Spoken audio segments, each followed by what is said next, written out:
Doctor अनजलि दैमारि बिथांखौ सिनायै रावबो गैया बुंजासै बिथाङा आथिखालाव बर' आइजोफोर सांग्रांथिनि थाखाय मोनसे गौथुम दानानै आफादगिरि मासियाव हाबा मावबाय थादों बिथाङा सासे फावखुंग्रि बिथाङा सासे लिरगिरि बिथाङा फोरोंगिरि आरो बर' समाजनि जौगाखांनायनि थाखाय बायदि बिथिङाव बिथाङा लोहाबगासिनो दङ डक्टर अनजलि दैमारिखौ दिनै बड'लेण्ड इंखं टेलिभिजननि स्टुडिय'आव हांख्रायना लाबोदों बिथांनि माखासे गोसो सिंनि बाथ्राखौ मोनथिनो थाखाय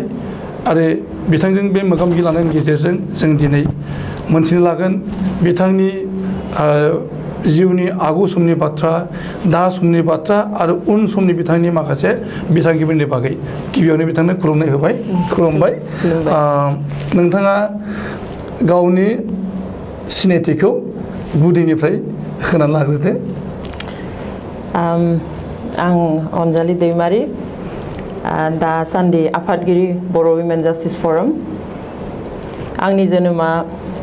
दानि उदालगुरि जिल्लानि अदला खासिबारि होननाय मोनसे उन्दै गामियाव जानाय जोंहा गासै 11 फिसाफोरजों आफानि मुङा रेभारेन्ड स्टिफेन दैमारि बिथाङा गैलिया आरो आइयाबो रुंसारि जालांबाय मुस्रिमा थरालि दैमारि जोंहा 7 जन आदा आरो जों 4 बिब' बिनानावफोर स' आं 11 नम्बर जोबथानाय खांजोबनाय फिसा न'खरनि आंनि उन्दै समनि गुदि फरायसालि आं गामियावनो फरायदोंमोन अदला खासिबारियावनो जेराव आंनि 2 नम्बर आदाया फोरोंगिरिमोन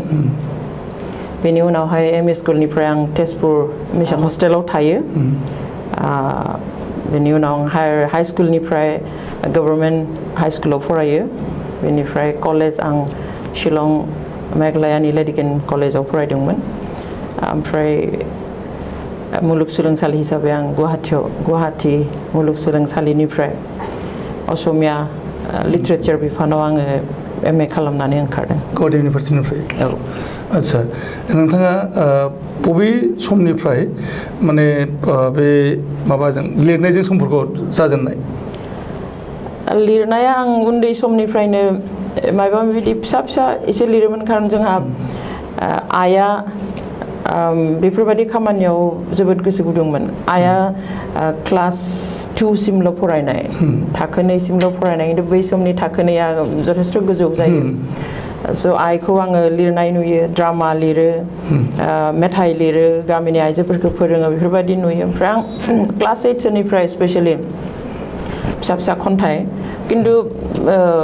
बहाबा होनो थाखाय नङा गाव मोजां मोनोमोन लिरोमोन लोगोफोरनो दिन्थियो बेखिनियावनो थायोमोन आरो बेनिफ्राय हस्टेलफ्राव थानायाव एसे खाबु मोनबाय बहाबा हस्टेलनि फांसन जायो बेफोरावहाय कम्पिटिशन जायो पएम राइटिं अर एसे राइटिं बेफोराव आं पार्टिसिपेट खालामबाय बेनिफ्राय स्कुल लेभेलाव आं बे डिबेट बादायलायनाय बा बिदिनो शर्ट मा होनो बेखौ जायगायावनो बुंनो गोनां बुंनाय एक्सटेम्पर स्पिच बेफोराव आं प्राय बान्था मोनदोंमोन फार्स्ट प्राइजखौ प्राय मोनोमोन हस्टेलाव आं जितु हस्टेलाव थायोमोन बेयाव बयस हस्टेल गार्लस हस्टेल ज'मोन थ' बेयाव कम्पिटिशन जायोब्ला आंनि आदाखौबो फेजेनोमोन बिदिहाय स' बे लिटारेरि सेन्स अर कालचारेल सेन्सआ उन्दैनिफ्रायनो न'खरावनो आब' आइमोननिफ्राय मोनबोनाय किन्तु आं बुंनो थाङोब्ला आं दिनै आं गावखौ लिरगिरि होननानै बुंनो हाया सिनायथिबो होनो हाया खारन आं लिरबाङा नोंथाङा साहित्य एकाडेमिनि बान्थाबो आवथायनो हादों बे ट्रेन्सलेसनाव मा बिजाबमोन बियो बे डक्टर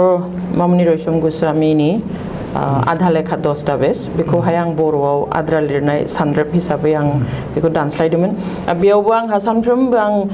लिटारेचारनि स्टुडेन्ट लिटारेचारनि आङो फोरोंगिरि बिनि उनाव गोसोआव सानफ्रोमबो खें मोनबाय थायोमोन जे आं लिटारेचारनि स्टुडेन्ट हिसाबै आं जेबो लिराखै जेबो मावाखै थुनलाइनि बेलायाव स' बे खें खें जिथु आंनियाव साननाय फैयोमोन गिल्टी फिलिंस मोनसे थाबाय थायोमोन बेयावनो आङो सानबाय जे आंथ' एटलिस्ट आं गाव क्रिएट खालामनो सम मोनाब्लाबो बा सम होनो हायाब्लाबो एटलिस्ट आइ केन ट्रेन्सलेट सामवान्स गुड लिटारेचार स' बेबायदिहाय आं मामुनि रयसम बायद'आ जेब्ला ज्ञानपीठ एवार्ड मोनो बे बोसोरावनो आङो कंग्रेचुलेसन होनो थांनाय फावै लोगो मोननायाव आं बे प्रस्ताबखौ होयो बायद'आ बिराद मोजां मोनो ओमफ्राय आं बेखौहाय ट्रेन्सलेट खालामो विदाउट एनि मा होनगोन बेखौ माने माबा मोनसे थांखिजों आरो साहित्य एकाडेमि बान्थाखौथ' आं बे समाव साननोनो हाया आरो अफकर्स आं जेब्ला बेखौ ट्रेन्सलेट खालामदोंमोन बर'फ्रा साहित्य एकाडेमि एवार्ड मोनथ'वाखैमोन बर' लेंगुवेजनो होथ'वाखैमोन समाव गैथ'वामोन दा बे हिसाबै बान्था मोननायनि खोथायानो फैयामोन ओमफ्राय बेनिखायनो आं बुङो जे आं जिउआव जुदि आनएक्सपेक्टेडलि माबा मोनसे मोननायाव बांद्राय रंजानाय मोनदोंब्ला बे साहित्य एकाडेमि एवार्ड मोननायाव जोबोद मोजां रेसपन्स बियो जे नोंथाङा माने जि गोसो जादों माबा मोनसे लिरनांगौ लिटारेचारनि सासे फोरोंगिरि हिसाबैहाय आरो बेखौ लिरनानै नोंथाङा बान्था उथायनो हादों दा बे जाहैबाय नों बिनि सिनायथिया बेनो जाहैबाय जे रेकगनिसना बेनो जे नोंथाङा सासे गिदिर लिरगिरि आं बिनि उनावबो लिरबावदों आइ मिन ट्रेन्सलेट खालामबावदों आं कनसेन्ट्रेट माबायावनो खालामदों दा ट्रेन्सलेसनावनो साहित्य एकाडेमिनिफ्रायनो आंनो हरदोंमोन असमियानि साहित्य एकाडेमि बान्था मोनगिरि सैयद आब्दुल मालिकनि अघरी आत्मार काहिनी आं बेखौ बर' जाखांबाय बेयो गोसोआव जाखांबाय न' गैयै जिउमानि साहित्य एकाडेमि बेनि उनाव आरो जोंनि बर'नि जनिल कुमार ब्रह्म आदानि दुमफावनि फिथाखौ आं असमियायाव अलरेडि ट्रेन्सलेट खालामबाय बेबो अलरेडि पाब्लिश जाखांबाय साहित्य एकाडेमि दिहुनना होदों नङा बेखौहाय माबा दिहुनदों एनएल पाब्लिकेसन जोबोद मोजां बाथ्रा थारमाने नोंथाङा बर'नि अनगायैबो माने असमिया भाषायावबो माने जायगा दङ दखल दङ जायनि बर'नि सल' बिजाबखौ असमियाव ट्रान्सलेट आरो लिरनायनि बेलायाव माबा मोनसे नोंथाङा आरो आखाइ देबावदों आं दा सानदों आं गावनिफ्राय लिरनो होननानै जास्ट जागायदों बेखौ आं जेबो मुं होथ'नो हाया दा आरो गावनि खन्थाइफोर जे दङ नोंथाङा जे बुंबाय उन्दै समनिफ्रायनो एसे क्लास 8निफ्राय खन्थाइ सल' लिरनो लादोंमोन दा बेफोरखौ नोंथां बुथुमनानै गांसे बिजाब दिहुननायनि बेबस्था आं बेखौ सानाखै खिन्थु गेजेर गेजेर साहित्य एकाडेमिया जेब्ला गुबुन गुबुन समावहाय पइट्स मिटफोर खालामो आं बेफोराव आंखौ मालाबा एज ए पइट लिंहरो आं लिरनानै लांनानै आवरायनानै फैयो बेखौहाय दोनथुमनाय दङ आं फोसावनायनि खोथा सानथ'वाखै हयथ' उनफोराव फोसावगिरियाथ' ओंखारबोखागोन नोंथांनि लिरनायनि आदब बै जे रावस्लाय बान्था नोंथां मोनदोंमोन जे बे लिरनाय आदबा बेनो मोनसे गिदिर माने फोरमान जे नोंथाङा सासे गेदेर लिरगिरि आरो नोंथाङा जुदि अफार होयोब्ला पाब्लिसारफ्रा ओंखारबोगोन बेखौ मिजिं खालामो फैफिनदों दा जों सावरायनि हारिमु थिलियाव डक्टर अनजलि दैमारि नोंथाङा मोनसे सावथुनाव एक्ट्रेसनि मेइन रल लादोंमोन सावथुननि मुङा सोरमोन नों बे सावथुनाव फावथिनायनि नोंथांनि एक्सपिरियेन्स बे बिराद मोजां एक्सपिरियेन्स माने बावनो हायै एक्सपिरियेन्स बेखौहाय खालामदोंमोन बुरलुंबुथुर बर' फिल्म ससाइटि होननाय मोनसे प्रडाक्शना ओमफ्राय गुबैयै बेवहाय दंमोन दा रुंसारि जालांनाय बर'नि गिबि MA डिग्री हल्डार आब' रेनु बर' बे फिल्मनि थाखायनो आब'जों आं सिनाखि जादोंमोन आं गुवाहाटी इउनिभारसिटियाव फरायबाय थानाय समावहाय बोरै बोरै बहानिफ्राय मिन्थिनानै आंखौ खबर खालामनानै मानसि लिंनो हरदोंमोन बेनिफ्राय आं इनभल्भ जाबाय प्रडाक्शनाव ओमफ्राय आं गिबियाव मेइन एक्ट्रेस नङामोन फावगिरि नङामोन स' ओरैनो प्रडाक्शनाव खामानि मावनो थाखाय सहाय खालामनो स्क्रिप्ट नायनो मेथाइ मानसि कन्टेक्ट खालामनो बेफोरनि थाखायसो जों ज'है खामानि मावनो नांगौ आं लिंदोंमोन खिन्थु उनाव बोरै जाहैखो आं मेइन रलखौ आंनो होनाय जाबाय स्क्रिप्टआबो अरिजिनेलि गुबुनमोन खिन्थु उनाव थांनानैहाय सोरमोन नङा जाहैबाय बिराद मोजां कनसेप्ट फिसा घन्टासेनि फिल्म खिन्थु जोंनि बर' समाजनि थाखाय जोबोद मोजां दाबो रिलेभेन्ट जागोन बे फिल्मा डिरेक्टरा रुंसारि जन्स महलिया बिथांमोन मेथाइ खनगिरिफोर एक्सेलेन्ट मेथाइ खनदों वर्डिंस टुन एभ्रिथिं दा बे बुरलुंबुथुर बर' फिल्म ससाइटि प्रडाक्सननिफ्राय आं एसे मिन्थिनाय मथेब्ला बेखौ रिप्रडिउस खालामनो नागिरदों डिजिटेलाव लाबोनो नागिरदों औ खालामोब्ला जोबोद मोजां जागोन बेखौहाय कलकाता आर्काइभआव दोननाय जादों दासिम बेखौ लाबोना खालामफिननायनि खोथा खालामोब्ला बर' रायजो राजाया नुनो मोनगोन जे जात्रा गानाव बेरायनाय सासे हिन्जावखौ जात्रा गानथिलियाव नाजावो नाथाय न'खराव जे नाजावनो बायो बेनोमोन आरो माने सल'नि माने गुबै कनसेप्टआ बेनि सायावमोन दा बे सावथुन बानायनाय समावहाय नोंथाङा जेनाखि इउनिटआव लोगो मोनदों बै समावथ' बर'नि थाखाय जेनाखि बे समा जाबाय 1986-87 मायथाइ बै समावहाय बर'नि सिनेमा दिहुननाय होननायखौ साननोनो हाया जेनेबा बे समाव आलायरना नुजाखांबायमोन 1986आव रिलिज जादों आलायरना बिनि उनावनो नोंथांनि सावथुननि बाथ्रा फैदों दा बै समावहाय माने बर' सावथुननि बाथ्रा होननायखौनो साननो हायामोन दा नोंथाङा गोबां इउनिटआव मानसि लोगो मोनदों बेवहाय बांसिन बर'खौ लोगो मोनदोंमोन ना गुबुन हारिनि मानसिफ्रा बेवहाय दंमोन माने इन्टारेस्टिंलि बर'आनो दंजोबो एक्सेप्ट माने मेइन टेक्निकेल इउनिटनि बादै जेनेबा डिरेक्टराबोथ' बर'आनो जाबाय जुदिও बर' रायनो रोङा ओमफ्राय बिथांनि बिसियानो मेकआप आर्टिस्ट बेनिफ्राय केमेरामेनाबो बर'मोन निर्मल देखा लिरो खिन्थु बिथाङाबो बर' बिसियाथ' टाइटेला देखा खिन्थु बर' आरो बिसियाथ' गुबै बर'थार स' बेबादिहाय बाखि बे साउन्डमेन माइबा माबि बेफोरनि अनगायै मेक्सिमाम बर' प्लास जोंनि बे बर' बुरलुंबुथुर बर' फिल्म ससाइटिनि दा थैनानै थांबाय तामुलपुरनि आसिना बसुमतारी आयंमोन मानब रामसियारि दं दा बेबायदिहाय खिन्थु बै समा ओरैबायदि गाज्रि सममोन आसलते जोंनि थाखाय आन्दोलन जाफुनाय 87आ बर' आन्दोलन जाफुनाय ओमफ्राय दाबसेयाव बेबायदिनो जों शुटिं खालामनो थांबाय थालिर थफ्ला लानानै गारि गुरा लानानै बयबो ट्राकआव बुस्थु लानानै थांबाय मोनहैबाय ओमफ्राय हाबनो होलिया शुटिं खालामनो होआ दानो बे समाव सन्देह गावजों गाव माबोरै मा जागोन सोर फैदों बुंस'नो हाया स' सिगां बेबायदिहाय कन्टेक्ट खालामनानै बुंना दोनखानाय गामिफ्राव हाबनो मोन्दों बा हाबनानैनो खालामदों गामियावनो खालामजोबदों खिन्थु दाबसे गामियाव बिदि मोजां जायगा मोनबाय स' बेयाव शुट खालामनो थांनांगौ होनबाय ओमफ्राय माबा मोनसे खारनाव थारमाने गोजानाव थांनो हाला बेयावनो हर थानांगौ जाबाय जेब्ला नुजाहैदों हरसे उन्दुनो हायै अबस्था स' बेबायदि गोबां एक्सपिरियेन्स दङ थ' बिनि गेजेरावबो बहुद मेक्सिमाम गामियाव वेलकाम खालामदों थानो जायगा होदों खिन्थु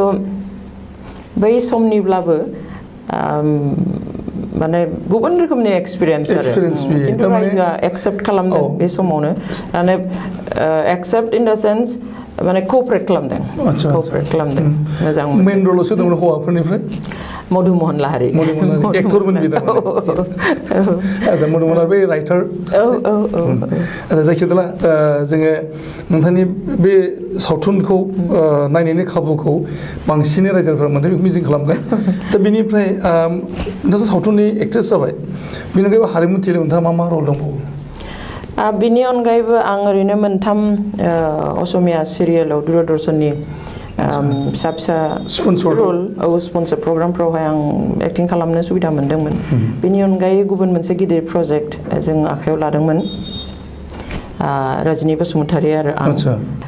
बिथांजों आंजों असमिया फिल्म मोनसे अनुराग होननाय को-प्रडिउस खालामदोंमोन बेयावबो आं साइड रलाव दङमोन बेनिफ्राय जोंना डिरेक्टरा नेशनेल एवार्ड मोनगिरि बिदुत चक्रवर्ती बिथांमोन ओमफ्राय आं माने बेखौ आंनि खाफालसो होनगोन ना मा होनगोन आं मिन्थिया असमिया फिल्म खालामनानै आं 2005आवहाय प्राग सिने award best supporting actress award आं मोन्दों बेनिफ्राय आसाम सोरखारा बोसोरथाम ना बोसोरबा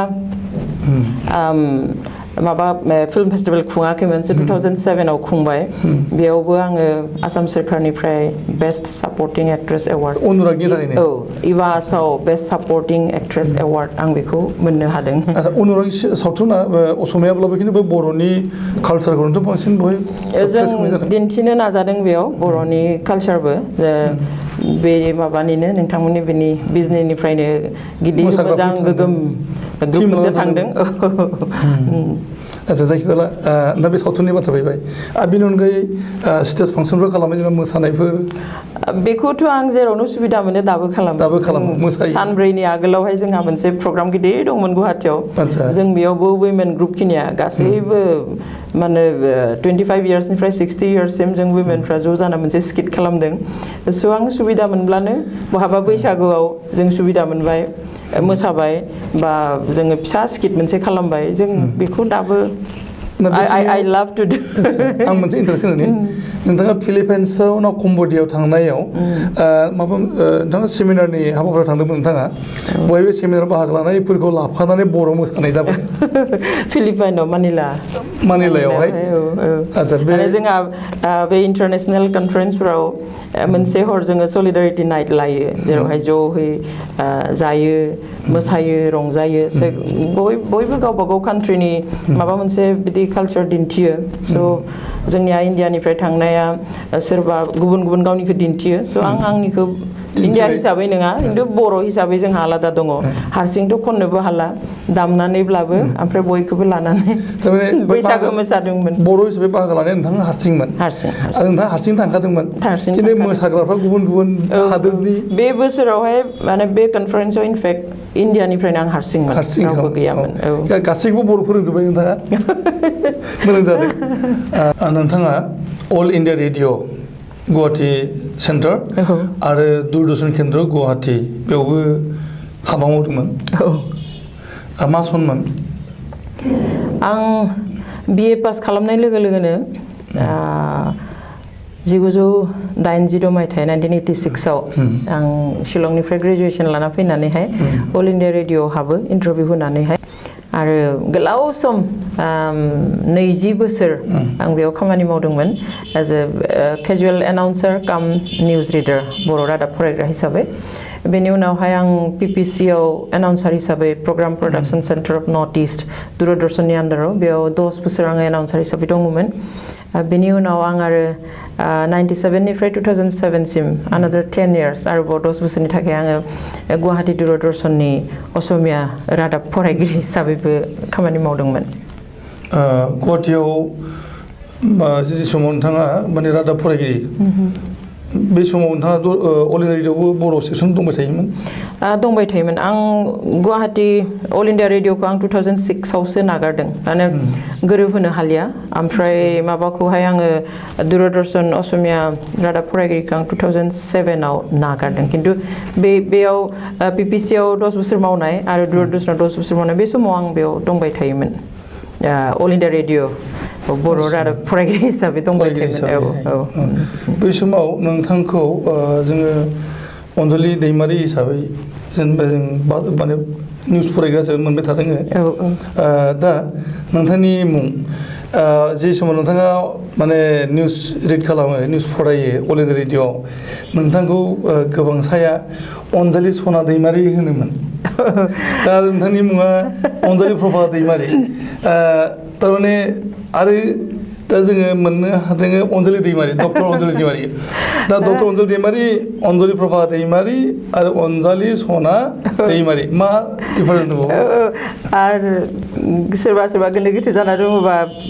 क्लियार जागोन मोजाङानो जादों सोंनाया एक्चुअलि आंनि सार्टिफिकेट नेमा जाबाय अनजलि प्रभा दैमारि आइ आफा होनाय माने फुरा स्कुलाव दासिम सार्टिफिकेटआव थानाया बेनिफ्राय 1986आवहाय जेब्ला यां बर' नेशनेलिस्ट एस'सिएशनखौ दानाय YBNA दानाय समावहाय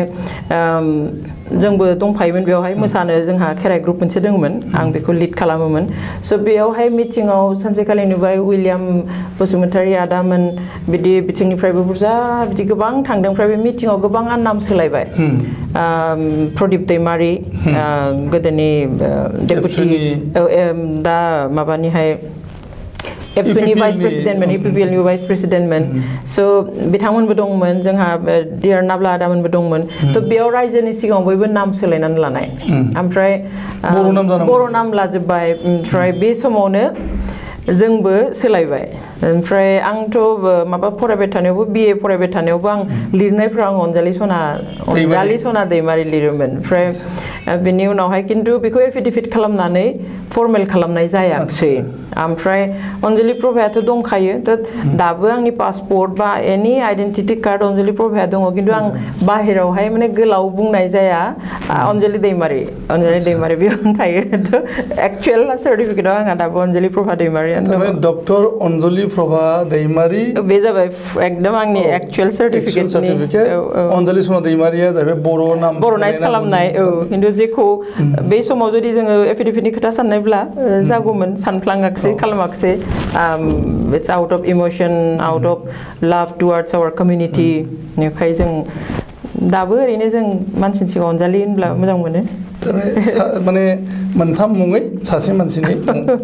बहाबा आन्दायो आं थाङो मोनसे सानसे कार्बि आंलंआव मोनसे प्रग्रामाव थांबाय प्रग्रामाव दङ अनजलि प्रभा दैमारि बिथांमोना नेनानै दङ सोरबा अनजलि प्रभा थांगोन ओमफ्राय आं थांना जिरायबाय माबाय ओमफ्राय स्टार्ट खालामसै र' सासे फैबावाखै जोंहा स्पिकारा जाबाय ओमफ्राय बे अनजलि प्रभा दैमारिया सफैयाखै बिथिं आं मालाबानो मोनहैबाय आंखौ सानाखै अनजलि दैमारि दंफैयो दा बे समाव जों सावरायनि डक्टर अनजलि दैमारि बिथांजों सोलोंथाइ बिथिङाव बिथांनि बिहोमा नोंथाङा सोलोंथाइ बिथिङाव मैखोमै बिफाव लादोंमोन कलेजनि फोरोंगिरि हिसाबै नोंथाङा मोननाय जिउनि रोंगौथि बिनि सायाव एसे बुंदो स्पेशली फोरोंगिरि जानो मोननाया मोनसे खाफाल होननानै आं सानो 22 बोसोर मावखांनायनि उनाव आं जि मोन्दांथि मोनदों आं बेबादि सानो स्पेशली कलेज टिचार दा मोस्ट डायनामिक बयनिख्रुइबो सांग्रां साननो हासिननाय रंजानानै थानाय खुसियाव थानाय माबा मोनसे मावनो लुबैनाय बेबादि लेभेलनि गथ'फोरजों लाइमोनफोरजों सानफा थानो मोननाया बे खाफालनि बाथ्रा सो आं बे डायनामिक ग्रुप स्टुडेन्ट्सफोरजों थानो मोननानै बिराद मोजां मोनोमोन खिन्थु बुंनो थाङोब्ला आं जे कलेजनि फोरोंगिरि जानाय बे एक्सिडेन्टेल बादिसो आं फोरोंगिरि जानाया आंनि थांखि नङामोन खिन्थु गोजौआव जेब्लाबो थि खालामना दोनखायो बयनोबो मोनफा खामानि आं लुबैदोंमोन एडभकेट मोजां एडभकेट नङाब्ला आं पुलिस अफिसार मोजां जागोन बेसोमोन आंहा उन्दैयाव थांखिया एक्चुअलि बुरलुंबुथुर बर' फिल्म ससाइटियाव खामानि मावनो थाखाय रेनु बर' आब'आ लिंहरनायनि उनाव सिनायलायबाय बेनिफ्राय बिथाङा आंखौ बुंखाबाय जे नोङो मास्टार डिग्री लाखांनायनि उनाव आंनि कलेजाव फैनांगोन आं थेवब्लाबो सानाखैमोन आं सिरियासलि लायाखैमोन उनावहाय आं फाइनाल एग्जाम होखांबाय फाइनाल एग्जाम होनायनि उनावनो आंखौ लिंनो थाखाय इउनिभारसिटियाव मानसि हरबाय थ' आङो फाइनाल एग्जाम बा इउनिभारसिटिनि लास्ट आनजादखौ लिरनानै आं न'आव थांनो मोनाखै आं इउनिभारसिटिनिफ्रायनो थालि थुब्ला बेदिं लानानैहाय बरमाव थोंजों हाबफैदों आब'नि रिकुवेस्टखौ आं लाखिनानै आब'आ बुंबाय जे नों जुदि फैया जोंहा बेवहाय बर' एमआइएल जानाय नङा जोङो सासे टिचार दिन्थिथारनांगोन जे बर' बिफानखौ सालायनो जोंहा फोरोंगिरि दङ बेखौ दिन्थिनो हाब्लासो जों बेवहाय मोनगोन आरो बे समाव गोबां फरायसा बर' दङमोन बर'मा कलेजावहाय खिन्थु जिखिनि मोननांगौमोन बेखौ मोनामोन बेवहाय बर' डिपार्टमेन्टखौ गायसनजेननो हायोब्ला बर' एमआइएलखौ होजेननो हायोब्ला बाखिखिनिखौ जों जुजिनो हागोन आनखि स्कलारशिपफोरनि थाखायबो जुजिनांगौमोन आलादा लाइब्रेरियाव मोनसे माने आलमिरा मोनसे थायामोन बर' गथ'फोरनि थाखाय गोबां बायदिसिना भुगिनो गोनां जायोमोन गथ'फ्रा स' बेवहाय आब'आ बुंनायाव आंबो सानबाय जे बे हारिखौ सिबिनाय बादिसो जाहैगोन स' आं आंनि साननायखौ दोननानै आं बेयाव फैयो बेनि उनाव आं बेयाव जइन खालामनायनि मास मोननैसोनि उनावसो आं आंनि रिजाल्टखौ मोनदों जेखि जाया बेयाव थाबाय ओरैनो हाबनानै थाबाय आं 7 बोसोरसो बेबायदि 500-700 दरमाहाव थाबाय बेनिफ्रायहाय लासै अफकर्स 92आव मोनथाम कलेजावहाय आसामाव बर' एमआइएलनि पोस्ट क्रिएट खालामनायसै आरो बेबायदिहाय आं उनाव हाबनानै थायो स' बै समनिफ्राय आं फोरोंगिरि जाबाय अलमोस्ट 26 years थारमाने नोंथाङा जेनाखि एम दंमोन जिउनि थांखि दंमन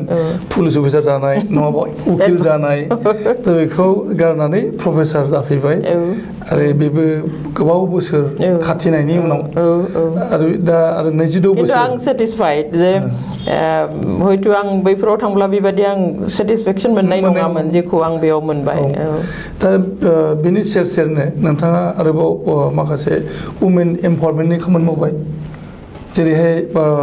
बर' आइजोफ्रा माने जोबोद उन जानानै थानानै दङ बेखौ नोंथाङा बोखांनो थाखाय माखासे माने नोंथाङा प्रजेक्ट लादों बेयो बै समाव नोंथाङा फोरोंगिरि जाबाय थादोंमोन कलेजाव बे समावनो जादोंमोन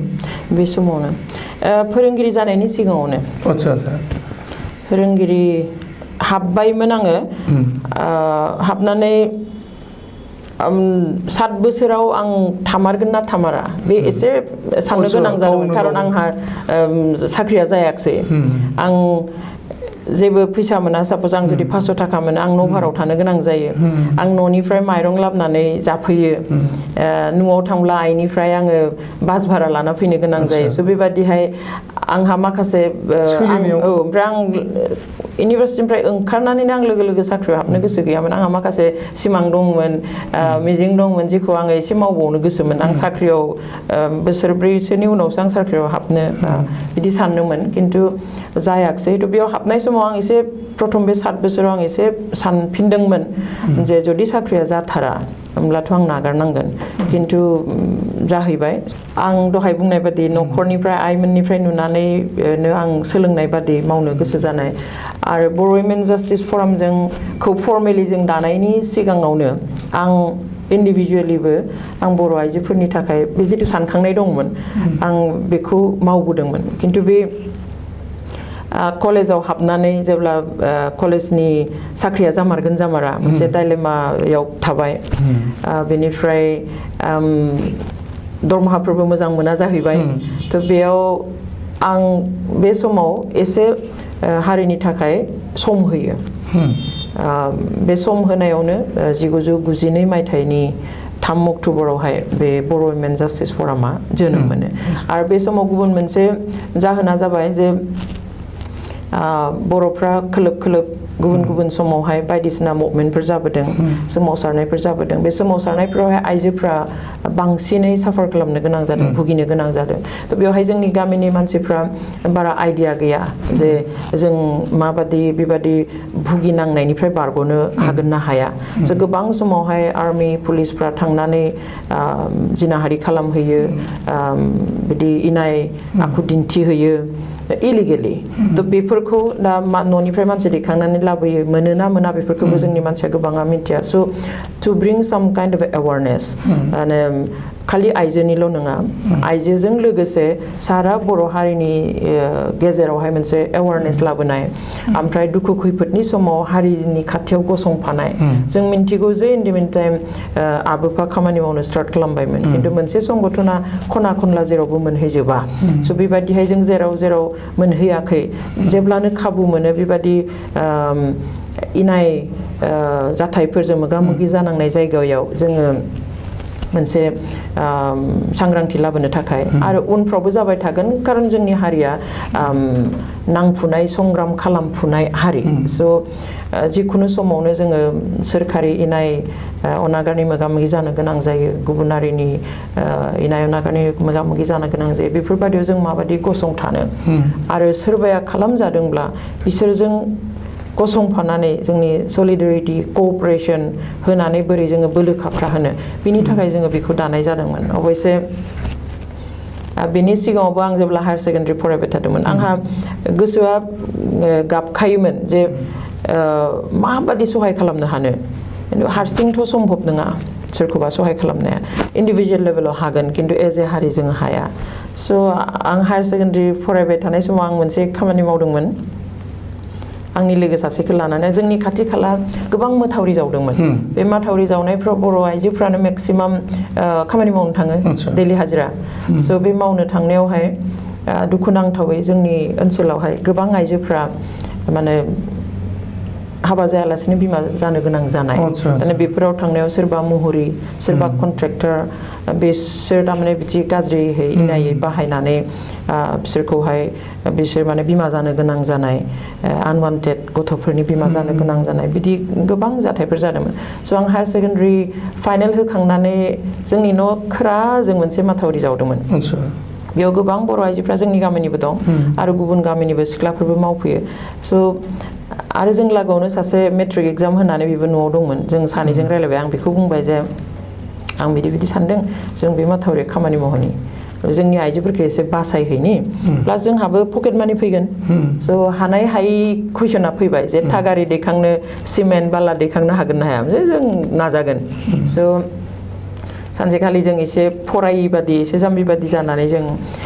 बेयाव महरिनियाव सोंहैबाय खामानि बिहैबाय सिख्ला मानसि नुनानै होगारबाय खामानिखौ ओमफ्राय जों मावबायबो बेयाव ओमफ्राय लासै लासै नुबाय जे थारैनो बे गुबुन गामिनिफ्राय फैनाय सिख्लाफोरखौ सानजौफुआव लान्च ब्रेक थायो ओंखाम जानो घन्टासे रेस्ट होयो बे समाव जों न'आव फैयो बिसोरथ' गोजाननि नालाय बिसोर न'आव थांफिना जाग्रा लानानै फैखायो थ' फिल्डआव थांनानै जिरायनो नागिरबा बिसोरखौ थांनो होआ बिसोरनि थाखाय ओंखाम संनो होयो गावसोरनि जिथु केम्प फिसा लुनानै थायो बिसोरो बे केम्प सिङाव बिसोरखौ घन्टाबा गाहाम सोनानै ओंखाम संनो होयो आरो ओंखाम संनो होनायनि अनगायै मा खालामो बिसोरसो मिथिगौ जायनि थाखाय गोबां बर' सिख्लाफ्रा माने बिमा जानो गोनां जानाय स' बेखौ जों नोजोर होनानै बिसोरखौ जों बुंबाय जे नोंसोर लिंब्लाबो थांनाङा नङा जोंखौ रागा जोङो खामानि होनाय नङा उनाव जों ओंखाम सङाब्ला नोंसोर होआब्लाबो जेबो नङा जों दङ जों रायज्लायगोन नोंसोरनि थाखाय जों ओंखाम संनाङा स' लासै लासै जों बिसोरखौ होबथानो हाबाय बिसोर सानो आगोलाव ओंखाम संग्रा सिख्लाफ्रा दा मानो संलिया जों होबथाना दोनबाय बिसोरखौ दाहाब बे न'आवहाय आरो जोंखौ रेस्ट लानो होदों जोंहा रेस्ट मोनथाय दङ जों बिसोरथ' बेखौ जों खामानि मावबाय फुंनिफ्राय बेनिफ्राय घन्टासे बिसोरनो ओंखाम संदोलाय उखुन्दै हाबदो मादो गरमावहाय आरो खामानि मावफिनदो जोंथ' रेस्ट मोनाखिसै थ' बे रेस्ट मोननायनि मोन्थायखौ बिसोर होआखै जोंनो बेवहाय नोंसोर बेखौ दा खालाम एनिवे उनाव मोनसे समाव बिसोर जोंखौ हमनो हायाखिसै नालाय खिन्थु बिसोरखौ रागा जोङो मानो नोंसोर ओंखाम सङा माया ओमफ्राय बिसोर जोंनिथिं नायो जोंनो दा सं जों सानजौफुफोराव थाखुमानानै नायहरो बिसोरखौ जोङो बुङो जे औ ओमफ्राय मालाबा जों फैखांब्ला बिसोरखौ आरो लिंनानै लायफिनो बेबायदि साननै जादों स' बेखौ नुनानै जों बुंबाय बिसोरखौ जोंनि थाखाय नङा जों नोंसोरनि मोजांनि थाखाय बुंदों दा खालाम एनिवे बिदि खामानिया जोब्बाय मोनसे समाव ओमफ्राय सप्तासेसोनि आगोलनिफ्राय फैसा होनो बन्द' खालामबाय फैसाखौ बे सिख्लाफोरनो जासियो बुरि बुरिफोरनो दिनै होला दे गाबोन होनोसै होनो जों होनो बिसोरनोसो नांगौ फिसा फिसौ दं जोंलाय बिमा बिफानि सायाव जानाय मानसि बिसोरनो होग्रोनानै जों इन्टारफेयार खालाम बिदि लांबाय थाबाय बेनिफ्राय मोनसे समाव सप्तासेनिफ्राय फैसा होआसै ओमफ्राय सप्तानैनि उनाव खामानिया जोब्बाय गाबोन होगोन समफोर होगोन होननानै बिनिफ्रायथ' खामानिखौ फोजोबना बिसोर खारबाय ओमफ्राय अब्लाना जों बेयाव जों रलखौ लाबाय जे बे सिगाङावथ' जोङो सिख्लाफोरखौ एसे बासायनो हाबाय बेनि उनाव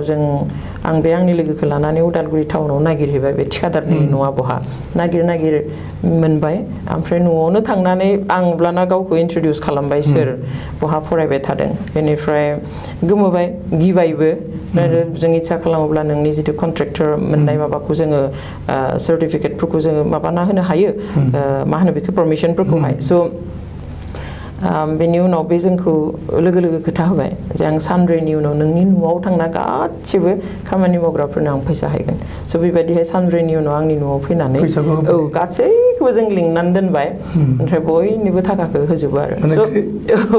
बे मावनो हास्थायनाय बेफोर दङमोन स' बेखौ जेनेबा बर' वुमेन जास्टिस फरमनि गेजेराव जों अर्गानाइज्ड मेनाराव उनावहाय बेखौ मावो आरो बेबो एखे जे जोङो कनसियास जायोब्ला हर गेजेराव फैनानै वुमेन पुलिस लायालासिनो आंनि न'आव फैनानै सासे आइजोखौ आखाइ होनो मोना बेफोरखौथ' जोंनि मानसिया मिन्थिया गामि सिङाव थानाया स' बेफोरनि सायाव जोङो सांग्रांथि लाबोनो थाखाय जों स्टार्ट खालामो आरो स्पेसियेलि बे मुभमेन्ट पिरियडआव खोलोब आं बुंनाय बादि साहित्य सभानि दैदेननायाव स्क्रिप्टनि फरायसा आफादनि दैदेननायाव NDFBनि दैदेननायाव खोलोब जोंहा मुभमेन्ट जाबोगासिनो बेवहाय जों बायदिसिना खैफोद आफोदनि मोगा मोगि जानो गोनां जाबोगासिनो स' बेफोराव जोङो लोगोसे गसंनो आरो लोगोसे सांग्रांथि लाबोनो थाखाय बेखौ 1992 मायथाइनि 3 अक्ट'बर खालि दानाय जादोंमोन आदसा बेनिफ्राय नोंथाङा बे हारि थामोनथानि बिथिङावनो गोबांथार माने खस्थ' खालामनांदों जेरै नोंथाङा हर गेजेरावनो पुलिसजों लायजानायबो जाथाय दङ बे माबोरै जादोंमोन बेयो बर' वुमेन जास्टिस फर्मखौ दाखांनायनि मास मोनब्रैनि उनावनो जों अक्ट'बर 3 अक्ट'बराव दाबाय 92आव बेनिफ्राय जोंनि मेन कन्वेन्शना 93 एबा 1993नि 19th and 20th फेब्रुवारियाव जादोंमोन उदालगुरियाव बिराद गिदिरहै कन्वेन्शन खुंदों बेयाव आंखौ आफादगिरि होदों बिनि सिगाङाव आङो स्पोक्स पार्सनसोमोन बर' वुमेन जास्टिस फर्मनि दाजेननायाव आफादगिरिया पुथुमाय दैमारि सासे उदालगुरिनिनो बिथांमोन जेनेरेल सेक्रेटारिया रुंसारि मुंख्लं गुलापी बसुमतारीमोन गेदेमा आइजो गुलापी बसुमतारी बेनिफ्राय बे फार्स्ट कन्वेन्शनाव आंखौ प्रेसिडेन्ट होयो बिनि एक मासनि उनावनो दानसेनि उनावनो आंखौ आसाम सरकारा खावनानै लाङो माबा kidnap case in fact kidnap by the Assam पुलिसा आंखौ खावनानै लाङो हर गेजेराव आंखौल' नङा आंखौ आरो आंनि आदा गिदिर सासे आरो जों हाजों एसे सोमोन्दो दङ होननानै बे सोरमोन नोंनि फिल्म डिरेक्टर जन्स महलिया आरो बिनि माइनर फिसाला एखे समावनो गुबुन गुबुन जायगानिफ्राय जोंखौ खावो ओमफ्राय आंखौ बिदिनो हर गेजेराव फैनानै दर बुफैयो ओमफ्राय आननन सिनायै मानसिनि माथो खोनानायलाय आं खेवाखैमोन थ' बिसोर माबा लाइजाम दङ नोंहा जाबाय एसां हर गेजेरावथ' लाइजाम दंब्ला दरनि सिंथिं होना गालांबाय आं ओमफ्राय उनाव बेखौबो खालामाखिसै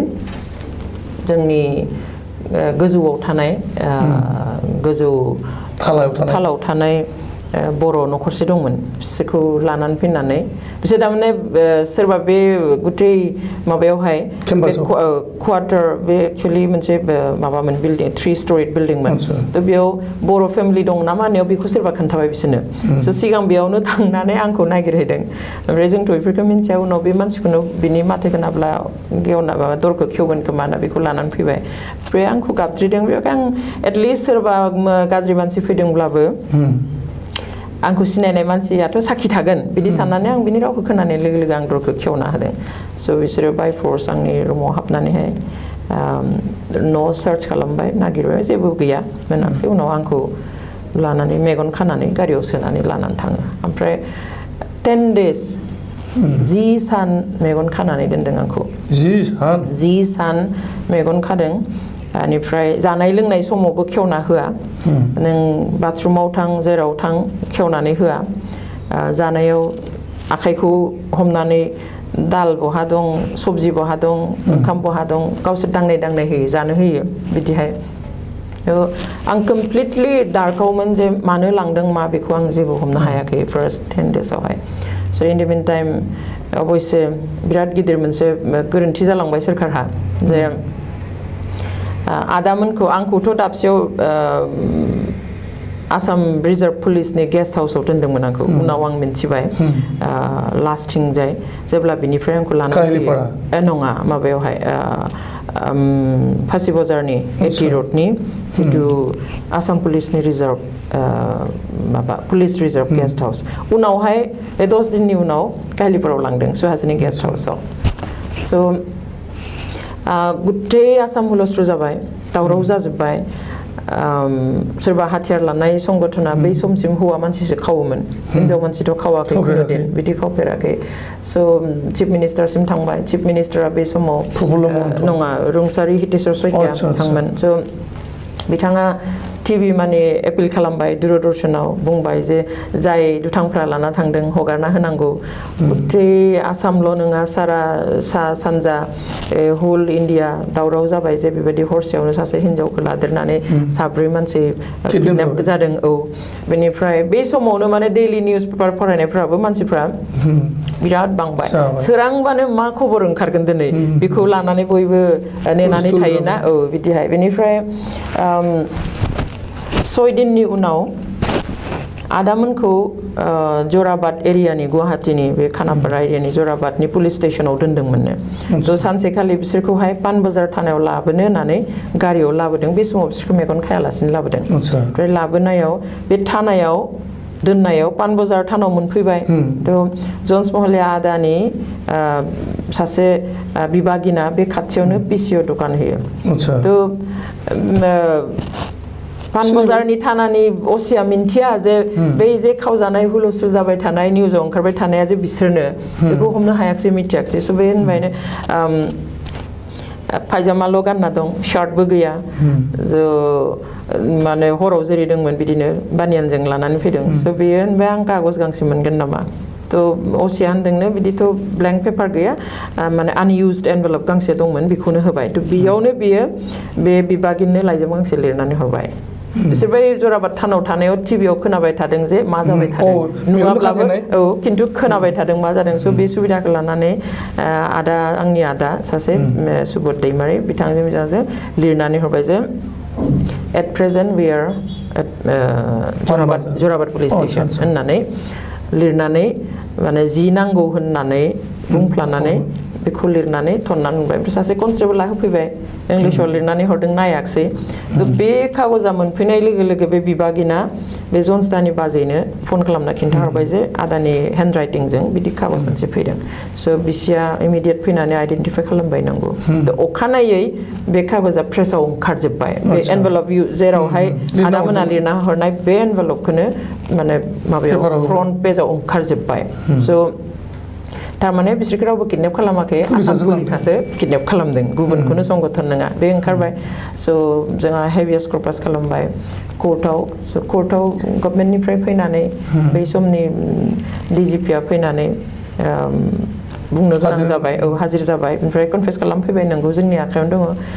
किडनेप नङा खिन्थु एरेस्ट खालामदों स' ए खालि एनाउन्स खालामबाय एरेस्ट खालामदोंबाथ' 24 आवार्सनि गेजेराव कर्टआव प्रडिउस खालामथारनांगौ बेनिफ्राय आन्दार थादा एरेस्ट खालामनाय जाबाय होननानै फोसावबाय स' थाबाय स' 53 डेज 53 सान आं पुलिस कास्टडियाव दं नैबेयाव 10 दिननि उनाव जेब्ला हेभियास कर्पास खालामबाय बुंनो गोनां जाबाय जे जोंनि आखायाव दङ होमब्लाना फेमिलि मेम्बार्सखौ लोगो हमनो होबाय आंखौ जालुकबारि थानाव लाबोदों गुबुन थानाव लांनानै जोंनि फेमिलि मेम्बार्सफोरखौ आंखौ आदा गिदिरा लोगो हमफैदों आं बेयावसो ओइखालिसो मिन्थिबाय जे थानायाव दङ जे नङा आंनि आदा सासे लांबावदों जन्सनि आदाखौ लांदों कारण आंखौ टटेलि सेपारेटै दोननाय बिसोरखौ खिन्थु दाबसेयाव ज' दोनदों बेवहाय बिसोर मिन्थिदों खिन्थु बिसोरबो मिन्थियामोन जे एगराकि महिला होनबाय थादों सोरखौ लांदों मिन्थिया खिन्थु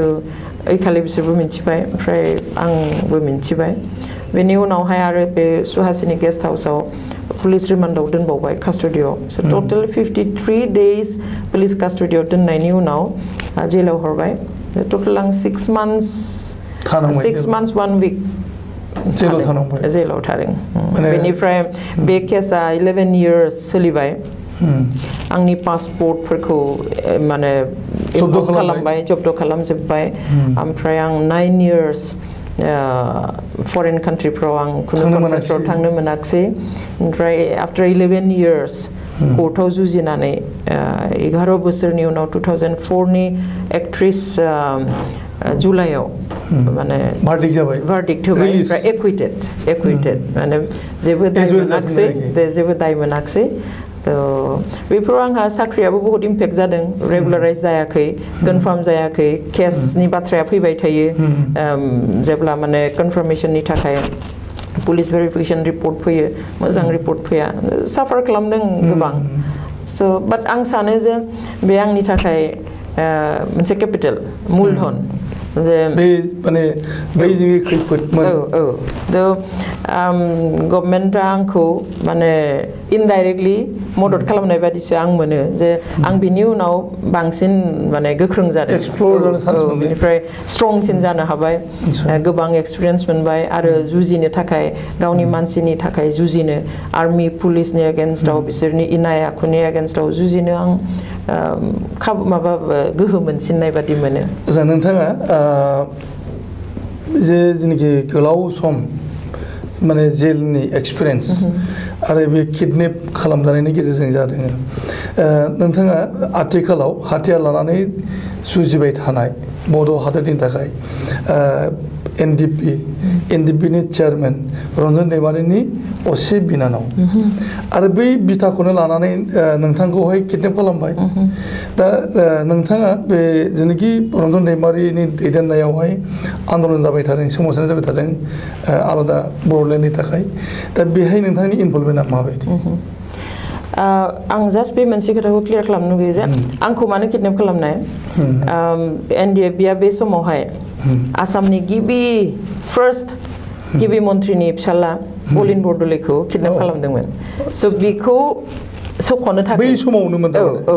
थ' बिनि उल्थायै जेनेबा न'नि मानसिखौ जुदि लाङो होमब्ला बिसोर हगारना होगोन होननानैहाय हयथ' बेबादिहाय बेबादि टेक्टिक्सआवहाय बेबादिहाय सिगिनो थाखाय जोंहा न'नि मानसि लानानै थांबाय खिन्थु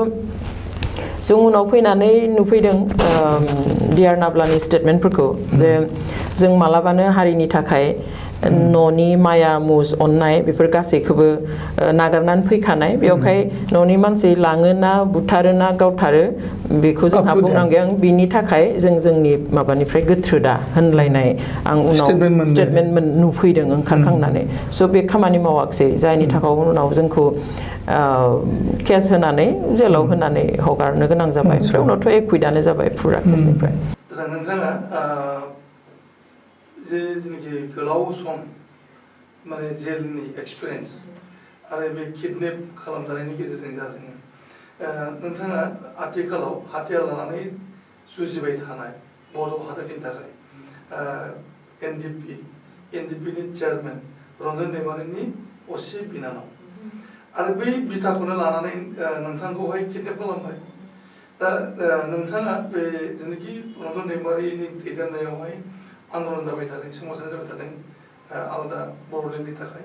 दा बेहाय नोंथांनि इनभल्भमेन्टआ माबायदि आं जास्ट बे मोनसे खोथाखौ क्लियार खालामनो लुगैयो जे आंखौ मानो किडनेप खालामनाय एनडिएफबिआ बे समावहाय आसामनि फार्स्ट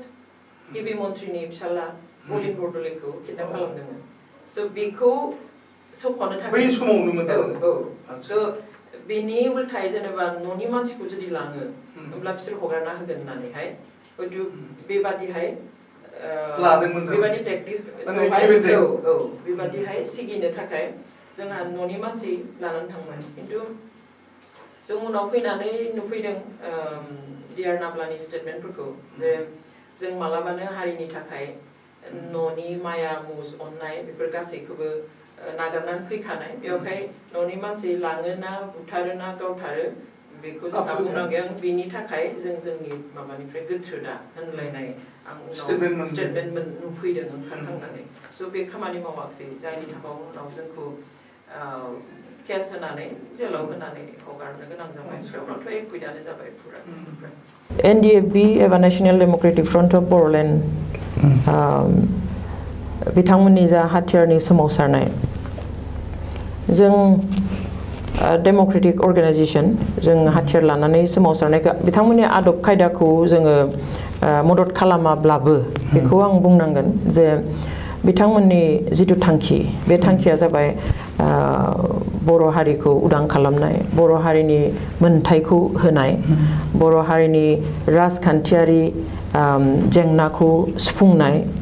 बर'फोरनो राजखान्थियारि रांखान्थियारि समाजखान्थि सोलोंथाइ बा हारिमु गासैबो बिथिङाव जि मोनथाय मोननांगौ बेखौ मोनथाय होनानै जौगाहोनाय बे थांखिजों नांनाय बे थांखिखौ जोङो जेब्लाबो मदद होयो आरो जों बेखौ अनसायो खिन्थु आदब खायदाया बिथांमोननि बाथ्रा दा बाथ्राया जाबाय जे बिथांमोना जेब्ला मुभमेन्ट खालामफुदोंमोन बिनि सिगाङावबो आं दहाय बुंनाय बादि गुबुन गुबुन समाव गुबुन गुबुन संगठननि बेनारावहाय जेब्ला मुभमेन्टफोर जायो सोमावसारनायफोर जायो संग्राम जायो अब्लानो बर' हारिया माने कमन मानसिया रायजो राजाया गोबां भुगिनो गोनां जादों आरो बे भुगिनो गोनां जानायाव जों गसंथानाया हयथ' खेंसालियाहै जे बे समाव जोङो बे माबाखौहाय मदद होनाय आरो आं बुंखादों जे जों बर'नि गांनाय उखैनायखौ सुफुंनो थाखाय जायफ्रा मावो बेयाव जों जेब्लाबो दङ जों आदब खायदानि बाथ्राया आलादा जों बिथांमोननि संगठननि जों बाहागो नङा बे आलादा किन्तु बर'नि गांनाय उखैनायखौ सुफुंनो थाखाय जायफ्रा ओंखारदों जों जेब्लाबो मदद होदों बिथांमोननि जों बेरेखा नङा दा सिगांनि समफ्राव जोंहा बेबायदि जेबो इनभल्भमेन्ट गैयामोन एक्सेप्ट बर' हारिखौ सांग्रांथि खालामनो नाजानाय लोगोसे अलखद समाव लोगोआव गसंनाय जों बै समावहाय सोरबा BLTनि मुङाव आर्मिजों गावथारजाब्लाबो जों बिनि न'खरावबो थाङो BLT बेयाव खामानि मावनाय सेंग्राफोरनि गामियाव आर्मिया रेप खालामजाब्लाबो जों थांनानै नाहैयो जोंहा गोबां बेबादि बिदिन्थिफोर दं बा NDFBनि मुङाव गावथारजाब्लाबो जों थाङो एज ए बर' जों जेरावबो थाङो किन्तु उनावहाय जेब्ला पिस प्रसेसनि बाथ्रा फैबाय बेयाव किन्तु फुल्लि इनभल्भ जादों आनखि जायफ्रा आदाया जेब्ला बांलादेशनिफ्राय हमजानानै बेयाव लाबोजायो बेनि उनावहाय सोरखारा सिङाव सिं सावरायबाय पिस प्रसेसनि थाखाय जे गासैखौबो दोनथ'नानै सावरायनानै बर'नि समस्याखौ समाधान खालामनोसै होननानै सोरखारा जेब्ला प्रप'जाल होबाय बिथांमोना एक्सेप्ट खालामबाय खालामनायनि उनावबो गुबुन गुबुन दाब दाब जायगायाव बिथांमोननि मावथिफ्रा दङ मेसेजफ्रा सौहैस'आ मा जाहैगोन माबायदि सावरायनो नागिरदों मा लेभेलाव सावरायनो नागिरदों मा जागोन बेबायदि गोनो गोथो जानाय समफ्रावहाय आसाम सोरखारा आं दा बाहायनायखौनो होननांगोन जोंखौ गोबां बाहायदों आं पार्सनेलि अरुणाचल बर्डार सिङाव भुटान बर्डार सिङाव मिज'राम स्टेट सिंफ्राव थांनानै बिथांमोननि मानसिफोरखौ लोगो हमदों बेफोर लोगो हमनायखौ सोरखाराबो सुबिदा खालामनानै होदों आर्मि बहाबा हयथ' सानथामनि थाखाय दैखांनो हायो जाहाथे जों थांना मेसेजखौ होनो हायो बेनिफ्राय रायज्लायनो हायो बिदि गोबां जायगायाव जों थांनांदों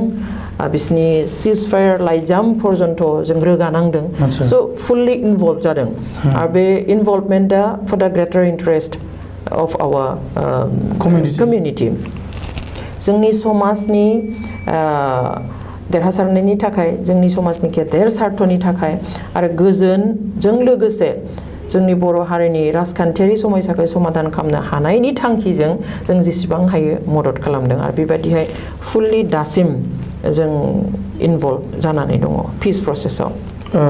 रन्जन दैमारिया जेब्ला जेलाव थाबाय बै समनिफ्राय बांसिनै नोंथाङा इनभल्भमेन्ट जादों जाहैबाय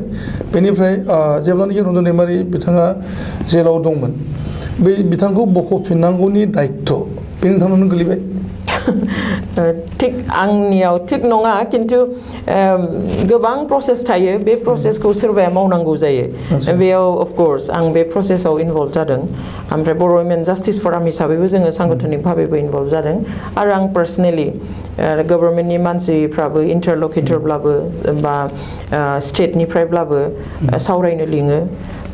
माखासे मेसेज केरि खालामनो गोनां जायो थ' बेफोराव अफकर्स आं गोबां नांथाबनानै दङ दा BNC बड' नेसनेल कनफारेन्स बेखौ दानायावबो नोंथाङा मोजाङैनो रल दङ नोंथांनि रलखौ जोङो मख'नांगोन जे बड' नेसनेल कनफारेन्सआ बर'नि गेजेराव जेनाखि एना एनि दंमोन पलिटिकेलानो हक सोमावसारनायनि बिथिङाव गावजों गावनि गेजेराव माने बिदा फंबायनि गेजेराव दावहा दा बेखौ फोजोबस्रांनायनि जेनाखि मिशन बे मिशनाव नोंथाङा BNCजों थाफानाय गोबां खामानि मावदोंमोन दा BNCजों थाफानायनि एक्सपिरियेन्स मोजां एक्सपिरियेन्स साननो हायि मोनसे मोजां बर' हारिनि थाखाय जाफुंदोंमोन जेखौ हयथ' गोबाङा साननानै दंमोन बे जाफुंदोंमोन जदिव बियो गोबां जों अराय सम कन्टिनिउ जाजानो लुबैदोंमोनब्लाबो बायदिसिना माबानि थाखायहाय जाहोननि थाखाय हयथ' जायाखिसै जेखि जाया BNCखौ आं बुंनांगोन जे आदा नाब्लाखौ जेब्ला हमनानै लानानै फैयो जिथु डिसक्रिमिनेसन जों नुनाय आसामाव उदै बिखुं खालामलायनाय जेब्ला जों मिन्थिगौ जे आल्फानि बाथ्रा आल्फानि लिडारफोरखौ जेब्ला बांलादेशनिफ्राय हमनानै लानानै फैदोंमोन बिथांमोनखौ माबायदि बाहायनाय आसामनि सोरखार आसामनि पुलिस आसामनि साफ्रोमबो मानसि आसामनि मिडियानि मानसिफोर गासैबो माबायदि बाहायनाय जों नुजोबनाय बिथांमोनखौ माने राजखुंगुरफोर बादि लानानै फैनाय बिथांमोन दिनै मा जादों मा जायाखै मा जि गानदों बेफोरखौ सिन्थायनो मिडियायाव होयो ओरैबायदि माने बिसोरखौ हिर' बादि बाहायदोंमोन जेब्ला बर'नि थाखाय नांनाय एनडिएफ बिखौ दाजेननाय आफादगिरि डिआर नाब्लाखौ लाना फैबाय जों नुदों जे बिथांखौथ' जों मिन्थिनायाव दाउकिनिफ्राय बे इन्डिया बर्डारनिफ्राय आथिङावबो गिदिर गिदिर जिनज्रि खानानै लानानै फैदों ओमफ्राय बेयावहाय जेब्ला प्रडिउस खालामबाय कोर्टआव जों दिनैसिम नुफेराखै जोंनि सिगांनि मानसिफ्राबो नुफेराखै सोरखौबा दिनैसिम आखाइ उनथिं खानानैहाय कोर्टआव प्रडिउस खालामनो लानानै फैनाय इसिबां गिदिर फोर्सनि गेजेराव माने गावसोरनि सायावनो जेन' फोथायनाय गैया आखाइ खाना लाङाब्ला माबा मोनसे जाबावगोन खालामबावगोन बेबायदिहाय उनथिंजाय आखाइ खाना सिगांथिंजाय हेन्डकाफ होनाय जों नुदों खिन्थु बिथांखौ सिगांथिंजाय हेन्डकाफ होआखै उनथिं आखाइ फारनैखौ खानानै ओरैबायदि अबस्थायावहाय बिथांखौ कोर्टआव लानानै फैदोंमोन सारा आसामा बेखौ विटनेस खालामदों ओमफ्राय जोंनि बर' हारिनि साफ्रोमबो मानसिफ्रा गाबखांदों गोसोआ आंहा गोसोआव दं आं सानै ओरैबायदि मानसिफ्राबो आंनो फन खालाम गाबहरो आं उल्था बुजायहरो जे सिन्था खालामनो नाङा सब जागोन थ' बेबादि समाव बे जिखिनि इनाय खालामबाय आं सानो बेयो मोनसे बोरसो बर'नि थाखाय बर' साफ्रोमबो थेला अलानिफ्राय रिक्सा सालायग्रानिफ्राय टेक्सि सालायग्रानिफ्राय लानानै माने टप लिडारसिम बयनिबो गोसोआव नांखांबाय जे मानो जोंनि फिसाखौ बिदि खालामो बर' हारिखौ मानो बेबायदि खालामो बे गाबखांनायजों बर'आ बिएनसि दानाया जोंहा माने गोरलै जाहैदों जेखि जाया जेब्ला आदाया जेलाव थायोमोन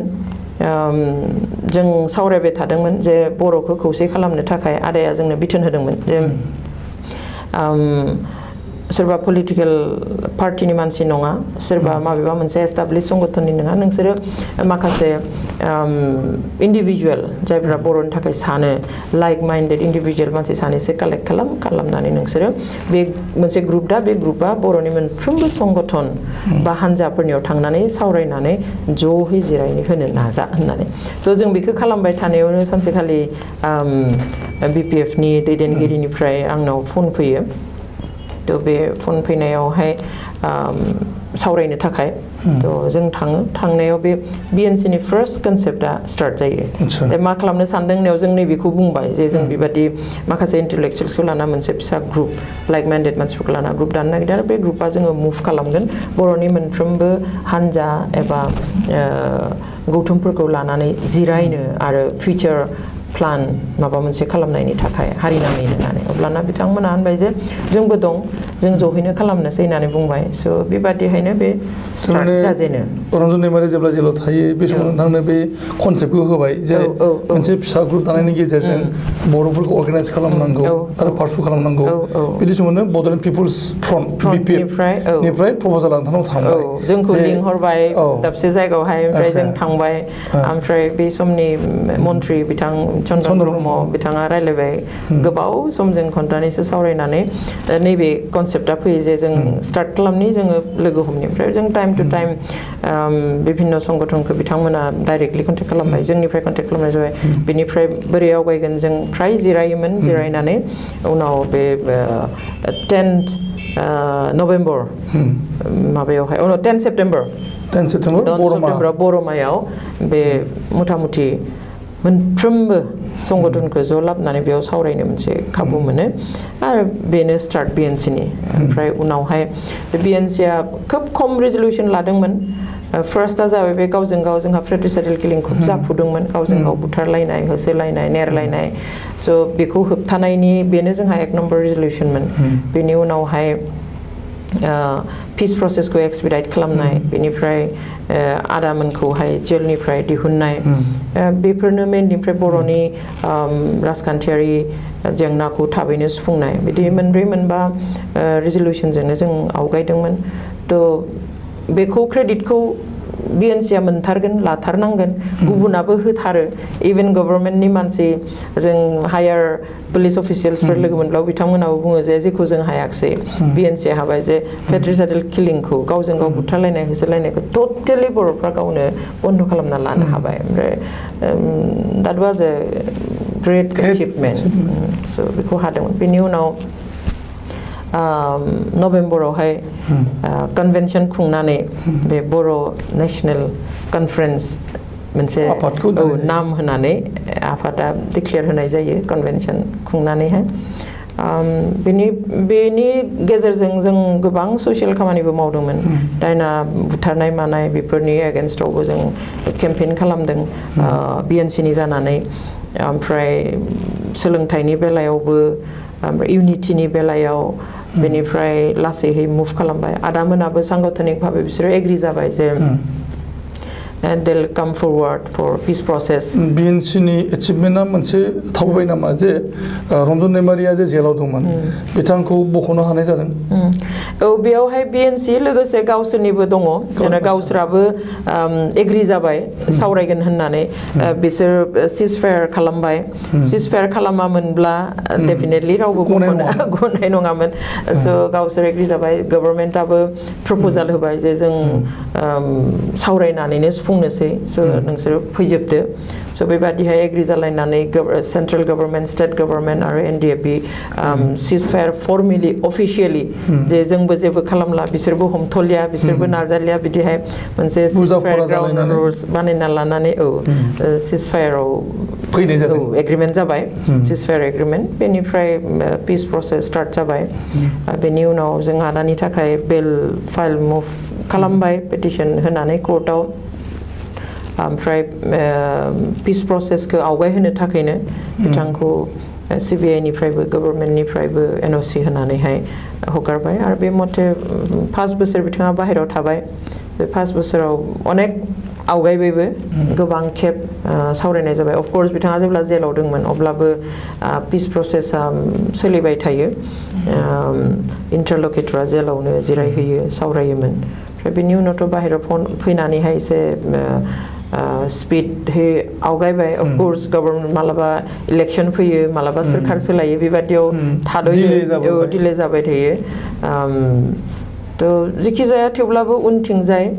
जों नुबाय जे जों बर' रायजोफ्रा जेखौ लुबैबाय थादोंमोन एनडिएफबि हिसाबै खौसे जाफिननायखौ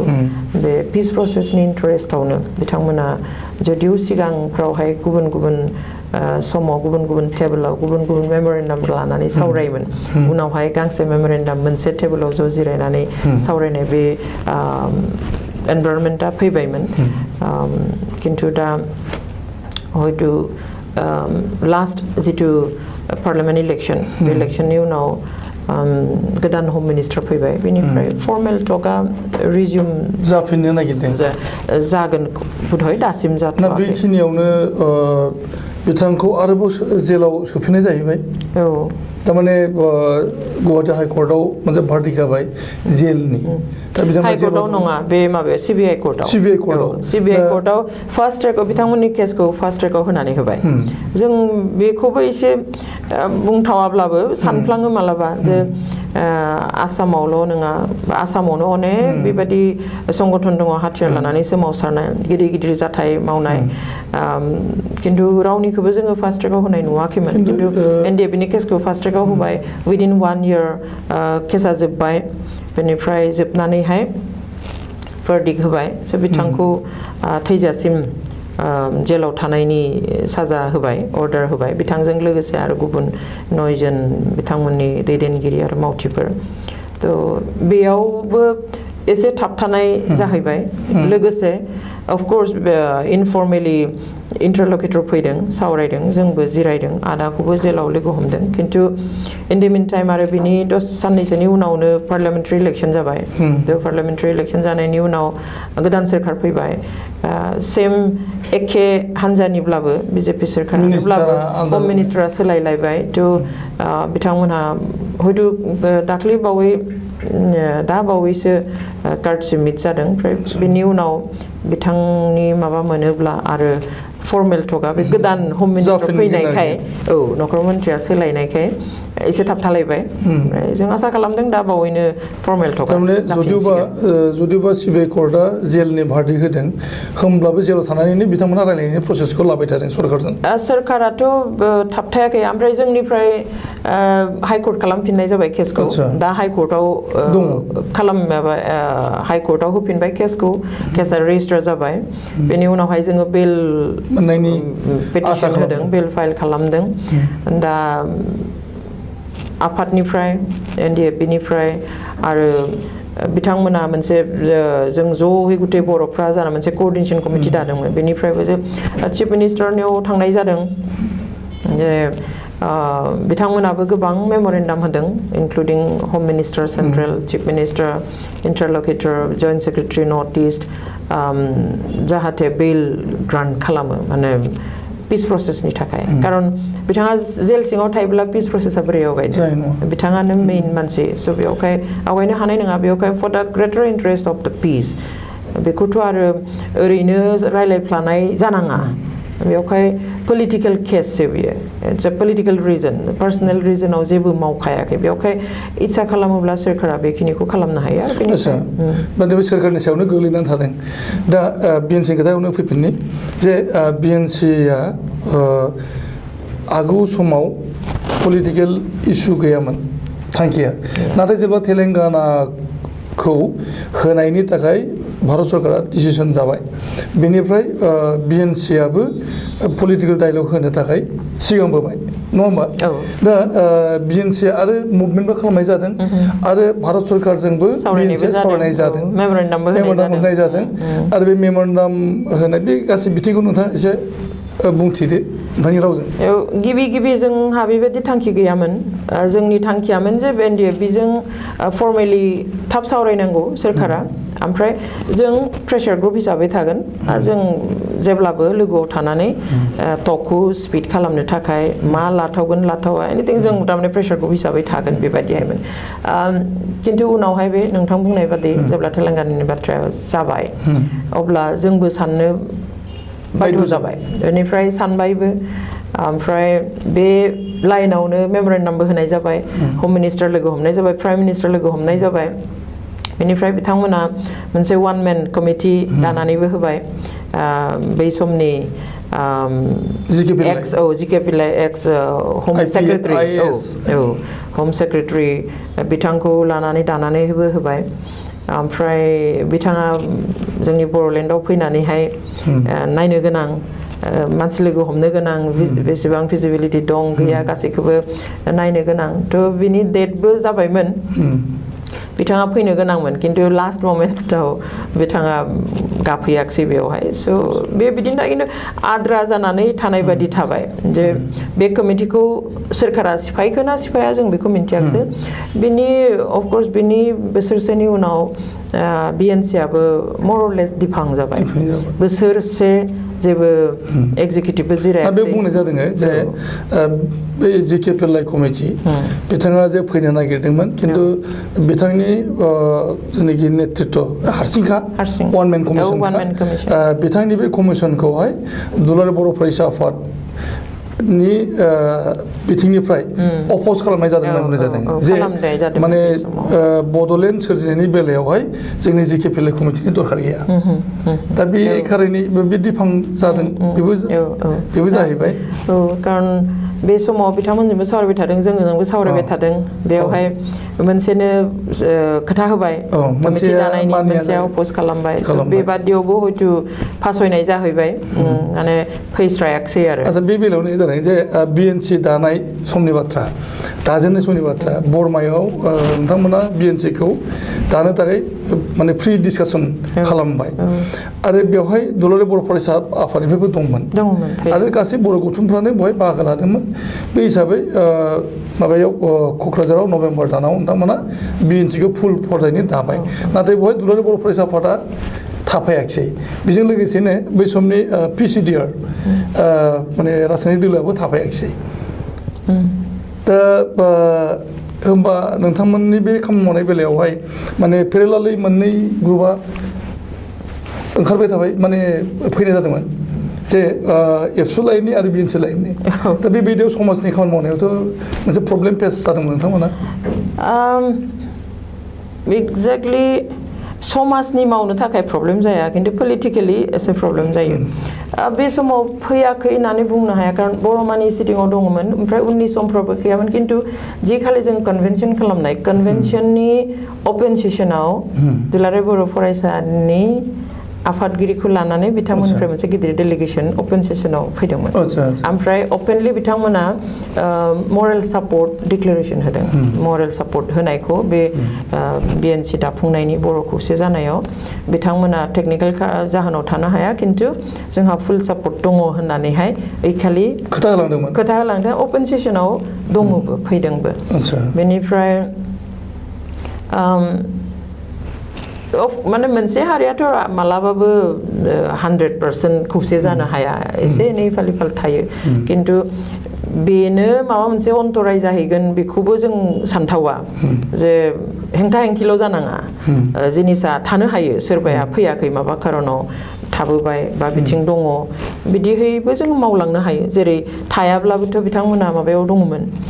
अपेन सेसनाव थांनानै माने रायजो राजा नुजासे थादों आरो मरेल सापर्ट थानायखौबो बेवहाय फोसावदों थ' बेसिम गासिबो थिगानो दङ ओमफ्राय BPPF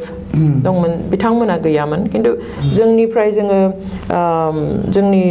नाजानायखौ जों लाखिबाय थादोंमोन BNCनिफ्राय जों बिथांमोनजों क'क्राझारनि सार्किट हाउसावनो जोङो सेपारेटहै बिथांमोनजोंबो जिरायहैदोंमन खिन्थु पलिटिकेल पार्टि माखासे माबा थायो नालाय पार्टिजों पार्टि दा बेयाव जोंहाथ' बेयाव जेबो माबा थाया जों ससियेल अर्गेनाइजेसन हिसाबै स' बेयावनो माने जोबनायसिम थानाय जायाखै आरो BPPFनिफ्राय बै समावहाय मोनसे खोथा जाहैबाय जे सेन्ट्रेल गभर्नमेन्टजों जेनाखि रायलायनाय जादोंमोन नोंथांमोना त्रिपार्टिट आसाम सरकार भारत सरकार आरो BNC बै समावनो भारत सरकार आसाम सरकार आरो एबसु दैदेननाय आरो BPP माने बे दोलोजों त्रिपार्टिट मोनसे समयसाखौ लानानैनो बर' समयसाखौ लानानैनो सावरायनाय जादोंमोन मानो जे ज' खालामनानै थांनो हादिया नोंथांमोना एबसुजों ना बेथ' बिथांमोननि खोथा जोंनिफ्रायथ' जोङो लिंनायानो जादोंमोन दा BNC दानाय समावबो लिंनाय जादोंमोन बिथांमोना मरेल सापर्ट होनायालागै फैदोंमोन दा बेथ' बिथांमोनासो मिन्थिगोन दा बाथ्रा जाहैबाय दा इनिशियेलि BNCआव सेपारेट स्टेट बिनायनि थांखि गैयामोन आरो बेखौ गैयिनिबो लायिनिबो रिजन दङ जे जोंनो बुंदों बेखौ जेब्ला लानायनि खोथा सावरायदोंमोन जों गभर्नमेन्ट जास्टिस फरमनिफ्राय बुंना दं खारन बेयाव बे समाव आबसु गैया बे समाव BPPF गैया NDFB मोनसे दङमोन मोनसेया गैया स' जों जुदि नैबे फरामा जुदि सेपारेट स्टेट बिनानै होयो होमबा अलरेडि जोंहा मोनसे माखासे सिबिरा बाहेरायाव थाबोखाबाय स' जोंथ' इउनाइटेड नंखालिया जों खौसेयै बिनाय जाखालिया थ' गासैबो थाजोबनायनि उनावसो जोंहा सिंगल डिसिसन जानांगोन बेयावनो जोङो जेनेबा BPPF आबसुआथ' गैखायाबा मोनसे NDFBबो गैखाया बेवहाय बेखौ जोङो लायालासिनो बिथांमोना जिहेतु गभर्नमेन्टजों अलरेडि सिजफायार जाबाय गभर्नमेन्टआ अलरेडि सासे इन्टारल'केटर एपइन्टमेन्ट होबाय स' सावरायनाया बे इस्युनि सायाव स्पेसियेलि बर'नि पलिटिकेल जेंनाखौ सुस्रांनो थाखाय बेवहाय बे सावरायनायखौसो जोङो नारसिननो नांगौ स' जोङो प्रेसार ग्रुप हिसाबै खामानि मावगोन होननानै अलरेडि थांखि लाखाबायमोन स' बेयाव गैखायामोन बेवहाय जायफ्रा माने थोंजों बिनायनि बाथ्राखौ बुंदों स' बिथांमोना पेरेलेलि थांबाय खिन्थु जों उनाव जेब्ला तेलेंगानाया जाबाय बिनि उनावसो बे इस्युआव आरो मेम'रेन्डाम होफिननाय जादों लास्टलि माने बे वान मेन कमिसनखौ नोंथांमोना दानायनि बेबस्था लानो हादोंमोन खिन्थु वान मेन कमिसना दासिम रिपर्टखौ लाफैनो हायाखिसै जायखिजाया दा बे बर'नि जेनाखि गेजेरावहाय सोमावसारनाय जाफुबाय थादों बा बड'लेण्ड माने रायजो दाबिनायनि बाथ्रा बे बेलायाव नोंथांनि गावारि मोन्दांथि बड'लेण्डखौ मोनगोन मोनोब्ला माबोरै मोननो हागौ मोनगोन मोना बे आलादा बाथ्रा होयो होआ बे आलादा बाथ्रा खिन्थु जोंहा मोननांगौ मोन्थाय दं जे मोननांगौआ जोंनि मोन्थाय बे कनस्टिटिउसनेल राइट होनोबो हाथारो आरो मोननांगौबो दंथारो खिन्थु होगोन होआया बे आलादा बाथ्रा बा जों जिथु राइटनि खोथा मिन्थियो बे मथेब्ला जों मोनथारगोन आरो मोननांगौ आरो मोनखागोन हयथ' समा इफाल जानो हागौ हयथ' 10 बोसोरनि उनाव बा 5 बोसोरनि उनाव बा 20 बोसोर whatever it is बेखौ जों मोनथारगोन औ ओमफ्राय खारन मोननांगौनि जोंहा संबिजितावनो बे माबायानो दंखाथारो मोनथायानो दंखाथारो औ खिन्थु होनाय होया अनेक राइट्स जोंहा दङ मोनथायफोर दङ होआना सोरखारा बेसो खोथाया मोननो थांनायाव मा जोंहा बेनि थाखाय माने माबा हिसाबै एज ए माने मा होनो बेखौ गणतान्त्रिक संगठन हिसाबै नोंथाङा बजबखौ दैदेनगासिनो दङ बा बिएनसिआवबो दङ नोंथाङा दा जोङो बे बड'लेण्डखौ मोननो थाखाय जोङो माबायदि लामा लाब्ला जों मोननायनि राहाया दा गुसुं समाव मोननायनि बेबस्था जागोन माने नाम्बार 1 बयबो मिन्थिखानाय जे जों खौसे जानांगोन मोनसे डिमान्डनि थाखाय मोनसे सिंगल भइस जानांगोन जोंहा थांखिया मोनसेब्लाबो भइसआ दासिम सिंगल भइस जायाखै जों ज'है मोनसे आवाज हरनो हायाखै जे बिथांनोबो नोंथांनोबो आंनोबो जों जेसेबां हारिनि सानग्रा साफ्रोमबो बर'आ मोनसेल' गारांजों बुंनो हानाय जों दासिम जायाखै आनफर्चुनेटलि बिनि थाखायनो जों बायदिसिना खैफोद आफोदनि बा इनाय अनागारनि मोगा मोगि जानो गोनां जादों बेखाय खौसे जानायनि अनगायै जेबो राहा गैया खौसे जानो हाब्ला मोजां आरो पलिटिकेलि फार्म डिसिसन लानो हानाय जानांगोन दा डेम'क्रेटिकेलि सोमावसारनायाथ' सोमावसारबाय थाबोदों दिनैनि खोथा नङा खिन्थु जोंहा दायो स्ट्रं पलिटिकेल पार्टिफोरबो दंसै जायफ्रा गोबाव सम गुबुन गुबुन सोरखारजों थाफानानै खामानि मावबोबाय थादों स' डेम'क्रेटिक अर्गेनाइजेसनफ्रा जेसेबां मेसेज होनांगौ जेसेबां भइस होनांगौ होदों आं सानो जायफ्रा सिस्टेमाव दङ पलिटिकेल सिस्टेमाव दङ बे सिस्टेमाव थानाय बिथांमोनाबो कनभिन्स खालामनो हानांगोन आरो रिजनफोरखौ होनो हानांगोन आरो बिथांमोनाबो इनिशियेट खालामनांगोन इनिशियेटिभ नोंथां बुंनो थांबाय जे पलिटिकेलि बेखौ नेगोसिएसननि गेजेरजोंसो हासिल खालामनायाबो थिग पलिटिकेलिनो जाहैखागोन खिन्थु पलिटिकेल पार्सनफ्राबो इनिशियेटिभ लानांगोन नट अनलि द माबा सिभिल ससाइटिस अर माबा अर्गेनाइजेसनफोर बेफोरथ' थाखाबाय बेफोरनिफ्रायथ' स्ट्रं मोनसे मेसेज थांगासिनो स्ट्रं डिमान्ड मोनसे थांगासिनो ओंखारगासिनो रायजो राजाया खिन्थु जिहेतु गोटे जिनिसा पलिटिकेलिसो सल्भ जागोन बेवहाय जायफ्रा डाइरेक्टलि इनभल्भ सिस्टेमाव दा आं सिस्टेमाव गैया बर' वुमेन जास्टिस फरमा जों बाहेरनिफ्राय बुङो दुलाराय बर' फरायसा आफाद बाहेरनिफ्राय बुङो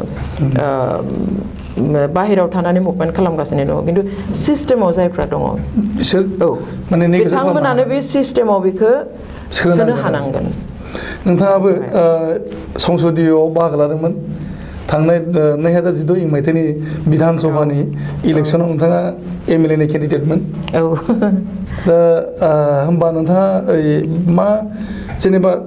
पलिटिकेलाव नोंथाङा आगान होनायनि गेजेरजों बे बर' इस्युखौ नोंथाङा संसदीयआवहाय लांनायनि एरेन्जमेन्टखौ सिन्था खालामदोंमोन बेनोमोन आंनिफ्राय आंथ' 96 निफ्रायनो आंनो केन्डिडेटसार होबाय थादोंमोन गुबुन गुबुन 96आवबो होदोंमोन 96आव होदों बिनि नेक्स्ट इलेक्सनाव होदों एनि time MP election MLA election फैब्लानो आंनियाव बायदिसिना पार्टिनि मानसि फैयो खिन्थु आं इलेक्टरेल पलिटिक्स अर पार्टि पलिटिक्सआव थांनायनि खुनु आंहा इरादा गैया सानफेराखै and I was happy with my job and with my organization. माने आं satisfied आंनि साख्रि आरो जोंनि बर' वुमेन जास्टिस फर्मनि एक्टिभिटि मावनाय 1996 बा नोंथाङा कलेजनि आं हाबखांबायमोन आं 89 आवनो जइन खालामदों कलेजाव आच्छा होमबा दा 1996 आवबो इलेक्सनाव ओंखारनो आंखौ लिंदों न'आव फैनानै आंनो माने माबाखौनो टिकेटखौनो जासिफैदों आंनो बेबायदिहाय ओमफ्राय नोंथाङा पार्टिनि जानानै गेलेदोंमोन ना नङा आं मालाबाबो थाङाखै आं नाजावाखै रावनिबो नाजावाखै आं थाबोबाय नै 2016 सिम बेनिफ्राय आङो 20 बोसोरनि उनावसो आं माबाबाय इलेक्सनाव ओंखारबाय बेबो माने रायजोफ्रा गोबां प्रेसार होबाय जे सिस्टेमाव थांनांगौ बाथ्रा बुंहैनांगौ जोंनि मोन्थायनि बागै बर' हारिनि बागै बुंनांगौ सानबाय जे जोंहा नंगौ गोबाव बोसोर जाबोबाय बर'फ्रा एसेमब्लियाव थानाया खिन्थु जों हारिनि बागै बाथ्रा बुंनायखौ खम नुयो माने हारिनि गांनाय उखैनायनि खोथाखौ एसे खम बुंनाय नुयो माने जेसेबां एसेमब्लिनि जोंहा मानगोनां सोद्रोमाफोर दङ गावबा गाव डिपार्टमेन्टेल खोथाखौ बुङो खिन्थु हारिनि गांनाय उखैनाय बाथ्राया बांसिनै जानांगौमोन बुंनायखौ जों खिन्थु गोदोनि साफा सानै MLA फोरखौ जों बुंनाय नुयोमोन थ' बे बेलायावहाय बयबो होनबाय जे जोंनि इस्युफ्रा एस्टाब्लिश जानांगौ दैखां जानांगौ सिस्टेमाव बुंनांगौ जायफ्रा सिस्टेमाव दङ बेबादिहाय गोबाङा बुंबाय दा जोंहा NDFB-नि समस्याबो दं बा दुलाराय बर' फरायसानि समस्याबो दं एज ए होल जोंहा ओरैबायदि जेंनाफोर दं सोलोंथाइनिखौ लानानै गासैबो बिथिङाव जेंनाफोर दं बेफोरखौ सुस्रांनो हारसिं संगठनफ्रा हाया थ' बेबादिहाय बेयावहाय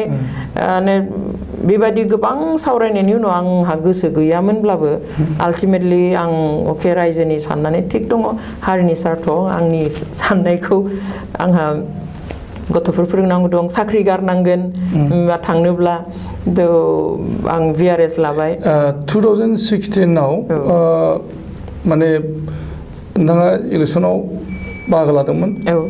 नाथाय देरहायाखिसै इन्डिपेन्डेन्ट केन्डिडेट हिसाबै बेनिफ्राय दासान्दि नोंथांनि जिउ खांनायनि राहा नोंथाङाथ' नै दा बावैसो बुंबाय जे कलेजाव नोंथाङा प्रफेसारनि खामानि मावोमोन दा बेखौबो नोंथाङा VRS लाबाय माने साख्रिखौ नागारनानै फैबाय आथिखालाव नोंथांनि मुल खामानिया जेबो गैया दा आं फुल टाइम बर' वुमेन जास्टिस फरमनो होयो ओमफ्राय खामायनाय हिसाबैथ' आंहा बेबादि जेबो गैया आं VRS लाबाय ओमफ्राय पेन्सन मोननांगौमोन खिन्थु बायदिसिना फिसा गोरोन्थि माबेबा अफिसाव जालाय कलेजाव जालाय बिनि थाखाय आं दासिम बेखौबो मोनथ'नो हाथ'वाखै बोसोरब्रै सम गेप अलमस्ट बोसोरब्रै जानोसै बेनिफ्राय एरियार एसे मोननाय बेजों सोलिबाय ओमफ्राय उनथिंजाय आंहाथ' गथ' सानै दं स' आंहा हा सिख्लाबसे दंमोन गुवाहाटियाव गोदोनो आं 96 आवनो माने हाजोआवहाय सानैसो मानसिया बिदि रानलायलायनायाव आंनो थुख्रासे फिसा होदोंमोन आं जेबो खालामनो हायाखिसै बेयाव नायहैनोबो हाया थानोबो हाया स' आं दा बेखौ फाननानै बेजों जागासिनो दं दा ओमफ्राय आं VRS लाखांनायनि उनाव गुबुन साख्रिनि खोथा एसे सानदोंमोन आंनो अफारबो फैदोंमोन खिन्थु आं बोसोरसे नेनांगौ जानायाव आं सानबाय जे उनथिंजाय आं हाबफिनोब्ला आंहा गोबां खामानि मावनायाव प्रब्लेम जागोन आं VRS लानायनि उनावहाय आं इउनाइटेड नेशन्सआव खेबनै थांदों जोंहा एशियान इन्डिजिनियास वुमेन्स नेटवर्क होननाय मोनसे संगठन दङ एशियान लेभेलाव बर' वुमेन जास्टिस फरामाव बिनि मेम्बार अर्गेनाइजेसन स' बेयाव आं दा इन्डियानि फकाल पार्सन स' बिनि बेलायाव जोंहा मेनिलाव फिलिपिनाव प्रग्राम जालांबाय बेनि उनाव आरोबाव थाइलेण्डआव जाबाय बेनि उनाव नेपालाव जाबाय जोंहा साउथ एशिया नि मोनसे सेमिनार बेनिफ्राय आरो फिलिपिनावनो दाख्लैबावै देग्लाय बागियाव जाबाय स' बेफोर प्रग्रामाव आं दा फ्रिलि थांनो हायो फुल टाइम होनो हायो मावनो हायो बेनिफ्राय जोङो आसाम लेभेलावबो tribal indigenous women forum of Assam बेखौ दाखांबाय स' आं दा टाइम होनानै एसे खामानि मावनो हादों बेवहाय आं बेजों सन्तुष्ट दा थारमाने नोंथाङा हा फाननानै जिउ खांनो गोनां जाबाय थादों आरो गोदो खोनायोमोन इलेक्सन गेलेनानै हारिब्ला मानसिया ओरैबायदि जायो जे हा सा फानलायलायनानै होनो गोनां जायो बे समावबो आं इलेक्सननि आधा खरस ग्रोब इलेक्सन जोबनाय लोगो लोगो आं एरियार मोनदोंमोन मोननै गिदिर एरियार बेखौबो आङो 80% आं दाहार मारिदों आच्छा बेनिफ्राय नोंथाङा बे बायजो हादराव बबेबा दावबाय बेफोराव जों होनाङा फुल्लि स्पन्सरशिप बे इउएनअनिफ्राय गुडे थारमाने आं ओरैनो थाङा जेनेबा इउनाइटेड नेशन्सआव थांनोब्ला प्रथमनिखौ आं एप्लाइ खालामदों UN भलुन्टारि फान्ड थ' माबा जाबाय मोनबाय आं माबा एप्लाइ खालामनाय लोगो लोगो बेयो सिलेक्टेड जाबाय आङो स' थांनायनिफ्राय गुडे A to Z ओजों थानाय जानाय सब जोंनो होजोबो ओमफ्राय बिनि नेक्स्टआव जोंहा बे जिथु I1 दङ एशियान इन्डिजिनियास वुमेन्स नेटवर्क बिथांमोना फुल्लि सापर्ट खालामनानै आंखौ एशियाननि जानानै बाहागो लानो होबाय बेयो माबामोन वुमेन कमिसननि कनफारेन्समोन माबायावहाय UN आवनो बिनि उनाव जिखिनि जादों फुल्लि सापर्ट खालामो बेयाव आंनिफ्राय गरसेबो थाङा बा थांनाङा जिखिनिया फैयो गासैनोबो बेखौ स्पन्सर होखायो नोंथाङा दा बावैसो बुंबाय जे UNOनि माखासे प्रजेक्ट नोंथांमोना मावदों बा UNOनि हाबाफारियाव बाहागो लाबाय थादों आरो बोजब बर' वुमेन जास्टिस फरामा UNOनि मोनसे आइजो गौथुमनि माने अंशदारि आफाद दा नोंथाङा मा समावहाय UNOआव बाहागो लाहैजेनदोंमोन आरो मा आयदाखौ नोंथाङा प्रेजेन्ट खालामहैदोंमोन एक्चुअली UNOनि बाहागो थिग नङा आं 1996 मायथाइयाव फार्स्ट टाइम बर'खौ रिप्रेजेन्ट खालामदोंमोन जिनेभानि 14 session of UNWGIP United Nations Working Group on Indigenous Population first time आं बेवहाय बर'खौ रिप्रेजेन्ट खालामनानै बर'फोरनि जोंनि इन्डिजिनियास बर'फोरनि health situation and human rights बिनि सायाव आङो स्टेटमेन्ट होदोंमोन स्पिच लाखिदोंमोन बिनि उनाव आं बिनि थाखाय आंखौ स्पन्सर खालामदोंमोन डेनमार्कनि इफकिया होननाय मोनसे संगठन NGO बिनि 97 आव आंखौ आरो सापर्ट खालामफिनबाय माइनरिटि राइट्स ग्रुप होननाय लन्दननि मोनसे संगठन स' बेबायदिहाय टाइम टु टाइम आं स्पन्सरशिप मोनो खिन्थु 96 आरो 97 आव थांनायनि उनाव आंहा बे केसा चार्जशिट जाबाय बे किडनेप केसा टाडा केसाव होनाया स' बिनिफ्राय आङो 9 years टटेलि आङो काट अफ जानानै थादों बेनि उनावहाय in the meantime United नेशन्सआ इन्डिजिनियासफोरनो वर्ल्डनि इन्डिजिनियास मानसिफोरनो पार्मानेन्ट फराम मोनसे होबाय आफ्टार 80 years स्ट्रागल पार्मानेन्ट फराम मोनसे मोनो इउनाइटेड नेशन्सआ इक'सक लेभेलावहाय UNPFII इउनाइटेड नेशन्स गुजुदों र' 80 मोनो 80 रल So after 80 years of struggle, indigenous बुहुमनि indigenous थागिबि फिसाफ्रा 80 बोसोर संग्राम खालामनायनि उनावहाय राष्ट्र संघ एबा इउनाइटेड नेशन्सआव गावनि थाखाय आलादा मोनसे पार्मानेन्ट फराम मोनो थ' बे जाबाय 2000 आव स' बे जाखांनायनि उनाव आं 2007 निफ्राय आंनि पासपर्टखौ मोनफिननानै आं थांनो मोनो बेनि उनावनो नोंथांमोना बयबो मिन्थियो दा 2007 आव सारा बुहुमनि थागिबि फिसाफोरनो आलादा राइट्सबो डिक्लेरेसन होबाय जेखौ जोङो UNDRIP होननानै मिथियो United nations declaration on the rights of indigenous people's स' 2007 आव आङो एप्लाइ खालामबाय UN भलुन्टारि फान्ड एक्सेप्ट जाबाय थांबाय 2008 आव आंखौ आरो बे गोदो 96 आव जायफ्रा आंखौ स्पन्सर खालामनाय बिसोरो आंनि पार्टिसिपेसनखौ नुफिननानै बिथांमोना गावसोर आंनो आरो फान्ड होबाय थांबाय स' बेबादिहाय 2017 आव थांबाय बेनिफ्राय 18 आव आं थांदों बे 62nd Women Commission of United Nationsनि जिथु कनफारेन्स बेयाव थांदों जोंनि माबाया लोब्बाया एशियान इन्डिजिनियास वुमेन्स नेटवर्क बेजों जों मेम्बार अर्गेनाइजेसन ओमफ्राय बे आइवाना टेपटेबा होननाय मोनसे टेपटेबा फाउन्डेसन होननाय मोनसे NGO दङ बिनि आन्दाराव स' बेजों जोङो लोब्बा लाखिनानै खामानि मावो नोंथाङा UNOनि बे सेमिनारफ्राव बाहागो लाबाय थादों दा बर' हारिनि बागै नोंथाङा मोजाङै प्लेस खालामहैनाय जादों बेफोराव आं दा जेसेबां हायो कारण जों गिदिर स्टेटमेन्ट होनो हाया माने स्पेशली प्रेजेन्ट खालामनाय समाव गोदो आं थांजेननाय समाव 7 मिनिट्स मोनोमोन मोनसे संगठना 1996 आव 7 मिनिट्स जोबनाय लोगो लोगो इन्टाराप्ट खालामो जों बुंनो हाया ओमफ्राय बिनि उनावहाय 5 मिनिट्स रिडिउस खालामबाय पार्टिसिपेशना बारा जालांबाय थादों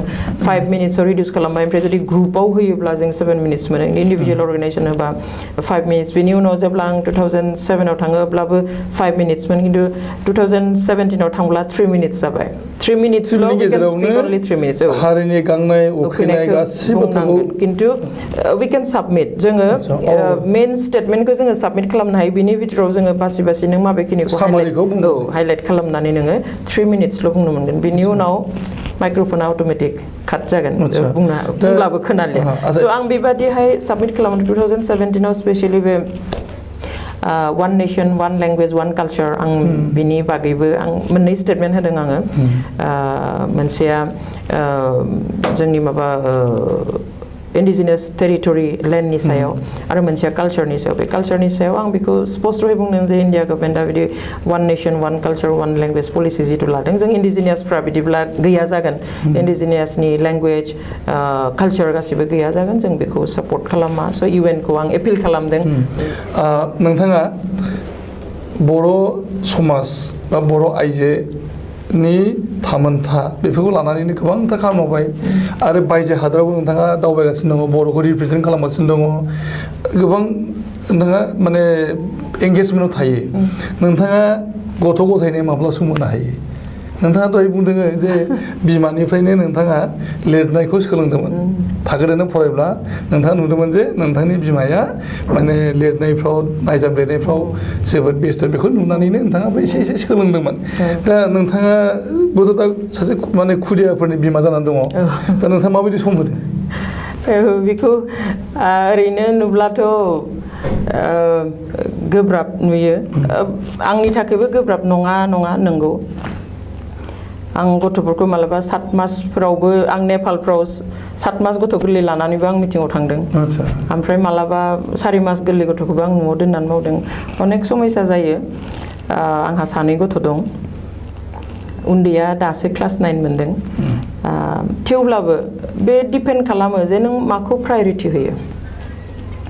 नोंथाङा माबे खामानिखौ प्रायरिटि होयो बयहाबो गथ' गथाय दं न'खर दङ रावहाबो समा ओरैनो थाया no one is free especially दाथ' आरो नंलिया स' सम गैया होननानै जों बयबो बुङो समा जोंहाबो थोआ बेबादियाव आं मा खामानिखौ प्रायरिटि होयो बेजों खोथा बेवहाय आं प्रायरिटि होयो जे आंनि अर्गानाइजेसनेल खामानिखौ बेवहाय आं जेब्लाबो आं माबा मोनसे मेनेज खालामनानैबाबो गथ'खौ दोनलाङो मालाबा ओरैबायदि जायो जे लास्ट टाइम आं बेंककआव थांनाय समावहाय आंनि गथ'आ हाफ इयारलि एग्जाम जाबाय थादों आं दोनलांबाय ओमफ्राय सानसेखालि फुङाव फोजाना होआखिसै रुवाथिजों दोनलांदों आं रुवाथिया फोजाना होआखिसै बासआ लांनो फैबाय नुयि नहालागै बासनि ड्राइभारा नागिरना फैदों ओमफ्राय बासनि ड्राइभाराबो बे सिखारनाय ओंखारनायखौ नेनो हायासै खिन्थु एटलिस्ट इनफरमेसनखौ होना गालांबाय थ' आंनि एपार्टमेन्टनि नेइबार्सफ्रा बेखौहाय उबेर गंसेयाव हमनानैहाय फरिखा होनो हरदों स' बेबादिबो जायो मालाबा आं मिटिं दावथिंनिफ्राय थांगोन आंनियाव मेसेज फैयो दालि गैया थाव गैया संख्रि गैया मामि लाबोफा बेनिफ्राय आंहा मोनहैनोसै 10थायाव दखाना बन्द जानोसै मोनलिया बिदिनो ओंखाम गोरान जानानै थायो स' आं बेफोरखौ काउन्ट खालामा ओमफ्राय आंनि गथ'फ्राबो माने खुनु दिन जेबो कमप्लेन खालामा जेबो डिमान्ड खालामा स' आं मालाबा सानो जे आं फ्रि सानसे न'आव थायो बेरायनो लांनि बहाबा बिसोर थांनो नागिरा स'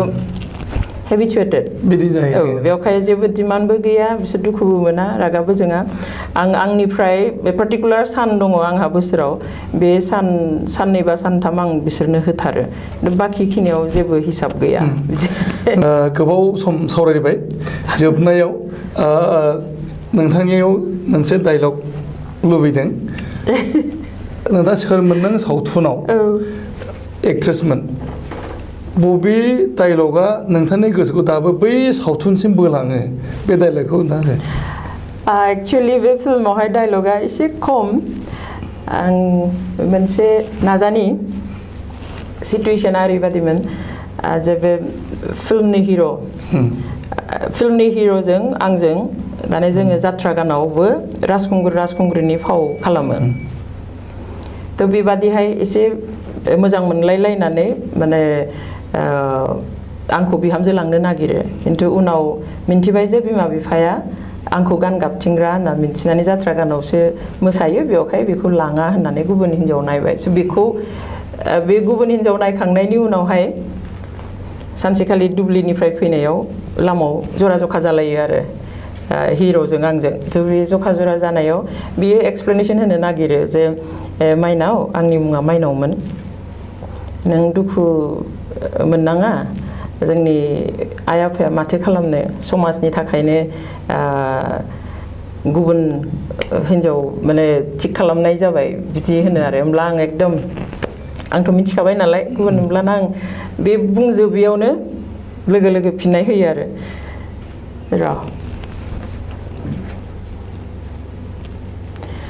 गान गाबथिंग्रा हिन्जावखौ बिहामजो लाङा बेनोथ' जाथारदों